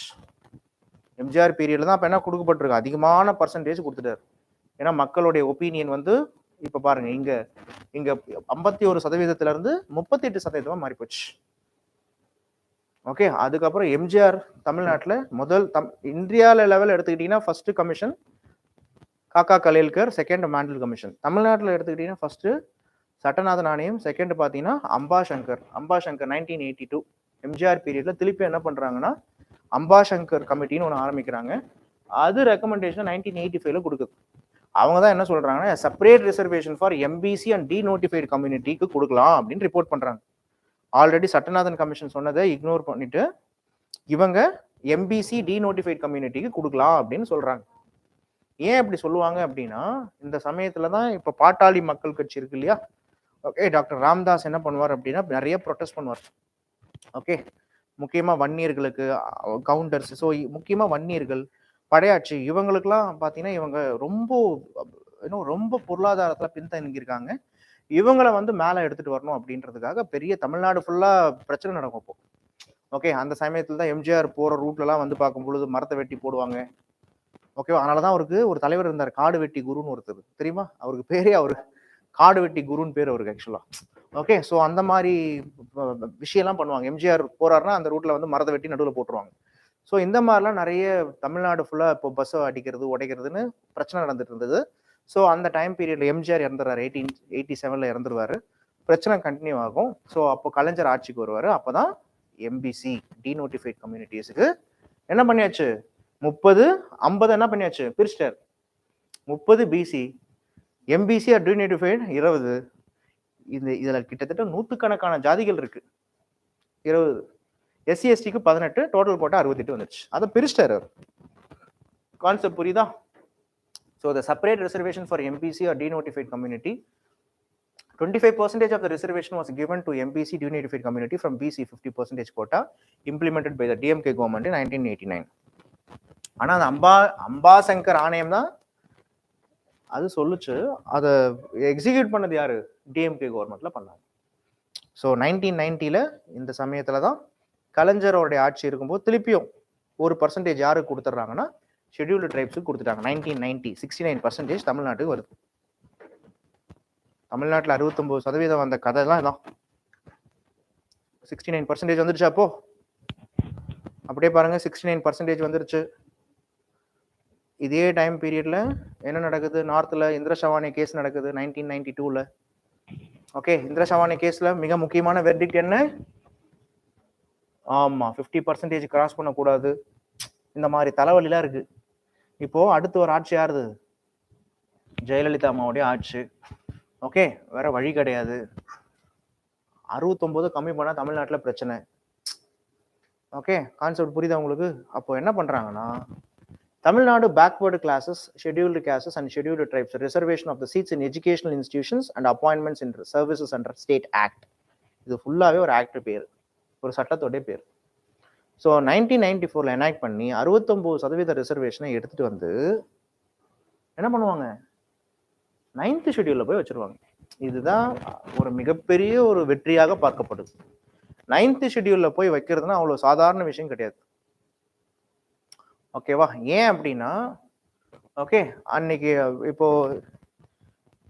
இது ஒரு ஸ்டேட்டோடைய ஆக்ட் தான். இப்போ 9th ஷெட்யூல் அப்படின்னும் போது 9th ஷெட்யூல்ல வைக்கணும், யாருடைய கன்சென்ட் தேவை? பார்லிமெண்டோடைய கன்சென்ட் தேவை. பார்லிமெண்ட்ல அவ்வளவு சீக்கிரம்லாம் கொடுத்துட மாட்டானுங்க. ஆனா அந்த சமயத்துல அரசியல் சூழ்நிலை எப்படி அப்படின்னா, இப்ப ராஜீவ் இறந்துருப்பார். தமிழ்நாட்டுல சொல்ல போனா இந்த டைம் பீரியட்ல டிஎம்கே கவர்மெண்ட் 89 to 91ல தமிழ்நாட்டுல டிஎம்கே கவர்மெண்ட் வந்து பார்க்கும்போது ராஜீவை வந்து கொலை பண்ணும்போது அதுக்கு காரணம் டிஎம்கே கவர்மெண்ட், கலைஞர் தான் சொல்லிட்டு நிறைய போஸ்டர்லாம் ஒடிச்சுடுவானுங்க. ஸோ அதனால டிஎம்கே கவர்மெண்ட் டவுன் ஆயிடும். ஏடிஎம்கே கவர்மெண்ட் அப்போ ஜெயலலிதாவா ஜானகியான்னு ஒரு தனி பிரச்சனை நடந்துட்டு இருக்கும். ஸோ ஜெயலலிதா என்ன பண்ணுவாங்கன்னா ஆட்சிக்கு வந்துருவாங்க. அப்போ ஆட்சிக்கு வரும் பொழுது சென்ட்ரல்ல நரசிம்மராவ் கவர்மெண்ட் கூட இங்க ஜெயலலிதா கவர்மெண்ட் ஒரு மியூச்சுவல் அண்டர்ஸ்டாண்டிங்ல இருப்பாங்க. அப்போ கட்சி ஏன்னா இப்போ காங்கிரஸுக்கு வந்து பார்க்கும் பொழுது they need some parties in states. அதனால பார்லிமெண்டோடைய கன்சென்ட்டோட என்ன பண்ணியிருப்பாங்கன்னா 9th ஷெட்யூல்ல வச்சாச்சு. ஓகே, எத்தனை ஷெட்யூல் இருக்கு டோட்டலா? 12 ஷெட்யூல் இருக்கு. அதில் 9th ஷெட்யூல் அப்படின்றது பாருங்க. So Tamil Nadu reservation act under the 9th schedule in order to protect it from the judicial scrutiny. So act cannot be challenged as it violates the article 15 and 16. Article 15யோ 16யோ violate பண்ணுறதுன்னு சொல்லிட்டு நீங்கள் என்ன பண்ண முடியாது, judicial scrutiny பண்ண முடியாது. அதுதான் 9th ஷெட்யூல்ல போய் வச்சதுங்கிற காரணம். ஆனால் okay, Coelho with state of Tamil Nadu file to examine the nature of IR Coelho with the state of Tamil Nadu filed to examine the nature of Article 31B added to the 9th schedule. Supreme Court made it clear that all the laws added to the 9th schedule after April 24, 1973. இதுதான் என்னன்னா Kesavananda Bharathi case நடந்து முடிஞ்ச தேதி இது. Okay, after April 24, 1973 or subject to the judicial scrutiny, it asserted that the laws under the 9th schedule can be challenged if that violates the basic structure doctrine. If it violates the fundamental rights guaranteed by Article 14, 15, 19 and 21, the court held the judicial review was the basic future of the constitution. It was on the April 24, 1973 Supreme Court first propounded the doctrine of basic structure. Basic structure doctrine வந்து கேசவானந்த பாரதி கேஸ்ல தான் வரும். So இந்த பேசிக் ஸ்ட்ரக்சருக்கு ஒரு பிரச்சனைனா okay, supreme court என்ன சொல்லுது, even if it is there in the 9th schedule of the Indian Constitution, we have the right to review அப்படின்னு சொல்றாங்க. அப்போ உங்ககிட்ட கேட்குறாங்க 69% ஆஃப் ரிசர்வேஷன் இன்னைக்கு நம்ம ஆர்டிகல் 31B படி தான், அது 90 ஆர்டிகல் 31B படி தான் நம்ம 9th ஷெட்யூல் அதை வச்சோம், அமெண்ட் பண்ணோம். அப்போ இது இன்னைக்கு பொறுத்த வரைக்கும் வெதர் இட் இஸ் இந்த judicial custody or not, judicial கஸ்டடியில இருக்கு, ஆனால் சீரியஸாகவே இருக்கா? இதெல்லாம் சொன்னேன் நான். இப்போ ஜுடிஷியல் கஸ்டடி அப்படின்ற, அதாவது அந்த சட்டத்தை 9th ஷெட்யூல்ல வச்சுட்டாங்க அப்படின்னா அது ஜுடிஷியல் கஸ்டடி தான் அப்படின்னு வச்சாங்க. ஆனால் சீரியஸாகவே அது ஜுடிஷியல் கஸ்டடியில் இருக்கா? சுப்ரீம் கோர்ட் நினைச்சா அதை அமெண்ட் சுப்ரீம் கோர்ட் நினைச்சா அதை வயலேட் சொல்லப்போனா அது வந்து இல்லை அப்படின்னு சொல்லலாமா? அது அந்த கேஸ் எடுக்கலாம்ல, ஏன்னா 50% மேல இருக்குன்னு சொல்லலாமா? சொல்லக்கூடாதா? சொல்லலாம். அப்போ சீரியஸாவே ஜுடிஷியல் கஸ்டடி கிடையாது. ஆனா என்ன ஒரு பாயிண்ட் அப்படின்னு பாத்தீங்கன்னா, அண்டர் த ஸ்பெஷல் ப்ரொவிஷன்ஸ்னு 50% of reservation it should not exceed, but except இந்த certain special provision supreme court கொடுத்துருக்காங்கல்ல, அந்த சர்டன் ஸ்பெஷல் ப்ரொவிஷன்ற கண்டெக்ஸ்ட நம்ம வச்சிருக்கோம். நாம என்ன சொல்றோம்னா, தமிழ்நாட்டில் அதிகமான மக்கள் யார் இருக்காங்க, அதர் பேக்வர்டு கிளாஸ் கம்யூனிட்டிஸ் தான் இருக்காங்க. Okay, it was not like north India, the system is different here. இங்க அதர் பேக்வர்டு கிளாஸஸ் தான் இருக்காங்க. அவங்களுடைய பாப்புலேஷனுக்கு ஏற்ற மாதிரி நம்ம என்ன கொடுத்துருக்கோம், ரிசர்வேஷன் கொடுத்துருக்கோம்னு தமிழ்நாடு கவர்மெண்ட் சொல்லுது. இதுதான் விஷயம். ஆனா கேஸ் எப்ப வேணாலும் எவன் வேணாலும் எடுக்கலாம். கான்செப்ட் புரியுதா? ஓகே, கான்செப்ட் புரியுதா புரியலையா? ஃபைன். இந்த கேஸ் எடுத்து சீரியஸாவே விஜயன் அப்படின்னு ஒருத்தர் கேஸ் போட்டார். அதுக்கப்புறம் அவரை டெல்லியிலேயே வச்சுலாம் அடிச்சாங்க. ஓகே, அதுக்கப்புறம் எவனும் இந்த கேஸை எதிர்த்து வந்து பார்க்கும் பொழுது எவனும் பண்ணல. ஓகே, 69% ரிசர்வேஷனை எதிர்த்து விஜயன் அப்படின்னு ஒரு டாக்டர் ஆக்சுவலா அவருக்கு சுப்ரீம் கோர்ட்ல வந்து கேஸ் போட்டார். அவரெல்லாம் போய் அடிச்சாங்க ஆக்சுவலா, எதுடா போறேன்னு. ஓகே, அதுக்கப்புறம் யாரும் சுப்ரீம் கோர்ட்ல இதை சேலஞ்ச் பண்ணி இன்னும் போல. அது வரைக்கும் safety. Okay fine. Reservation and legislation இதெல்லாம் எழுதிக்கோங்க. இதெல்லாம் கீவேர்ட்ஸ், இதெல்லாம் prelims point of view. Article 330 supreme court reservation of seats for SC/STs in Lok Sabha and reservation of seats for SC/ST in Rajya Sabha. State legislatures, Article 332. Constitution Article 330 speaks about reservation for SC/STs in Lok Sabha and 332 reservation of seats for SC/STs in state legislature. And representation of Anglo-Indian community in Lok Sabha, Article 331. And state legislature article 338. அதை நான் என்ன highlight பண்ணியிருக்கேன், December 2019 article 331 was dropped with 104 constitutional amendment act. இதுவும் முக்கியம், இதுவும் question area. எந்த சட்டத்திட்டத்தின் படி, அதாவது எந்த அமெண்ட்மெண்ட் படி? ஓகே, ஸோ ஆர்டிகல் 331 ஸ்கிராப் பண்ணியிருக்காங்க லோக்சபாவில். எதை வச்சு ஸ்கிராப் பண்ணியிருக்காங்க? 104 கான்ஸ்டியூஷனல் அமெண்ட்மெண்ட் ஆக்ட்.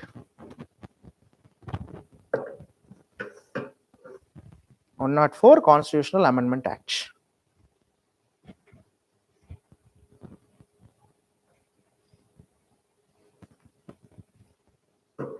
நெக்ஸ்ட், லோக்சபால 552 பேர்ல 530 20 2. ஆனா இன்னைக்கு ஆக்சுவலா பாத்தீங்கன்னா 543 பேர் இருக்காங்க இல்லையா? அதுல எவ்வளோ இப்போ டோட்டல் ஸ்ட்ரென்த் எவ்வளோ? 524 + 19. Okay, abolish. ஆங்கிலோ இந்தியனுக்கு இன்னைக்கு ரெப்ரசன்டேஷன் இருக்குன்னா கிடையாது. ஓகே, இது ஒரு சின்ன அண்டர்ஸ்டாண்டிங். அண்ட் நீங்க இது எழுதிக்கோங்க, reservation in local bodies. Reservation in local bodies, Panchayat Raj, municipal and also Panchayat Raj elections. Article 73rd and 74 Constitutional Amendment gave reservation for the women in local bodies. இது TNPSC already கேட்டிருக்காங்க. 243D, 243T. So municipality and also D for Panchayat. அதாவது 2009ல பெண்களுக்கு வந்து rural and urban ஏரியால பாதிக்கும், அதாவது 50% of reservation கொடுக்கணும் அப்படின்னு சொல்லிட்டு ஒரு சட்டத்தை எடுத்துட்டு வந்தாங்க. ஆனால் 15th லோக்சபால அது ட்ராப் ஆயிடுச்சு. The lapse of 15th Lok Sabha அது dropped. So again in 2016 government introduced a constitutional bill to increase the reservation for women in local bodies by 50%.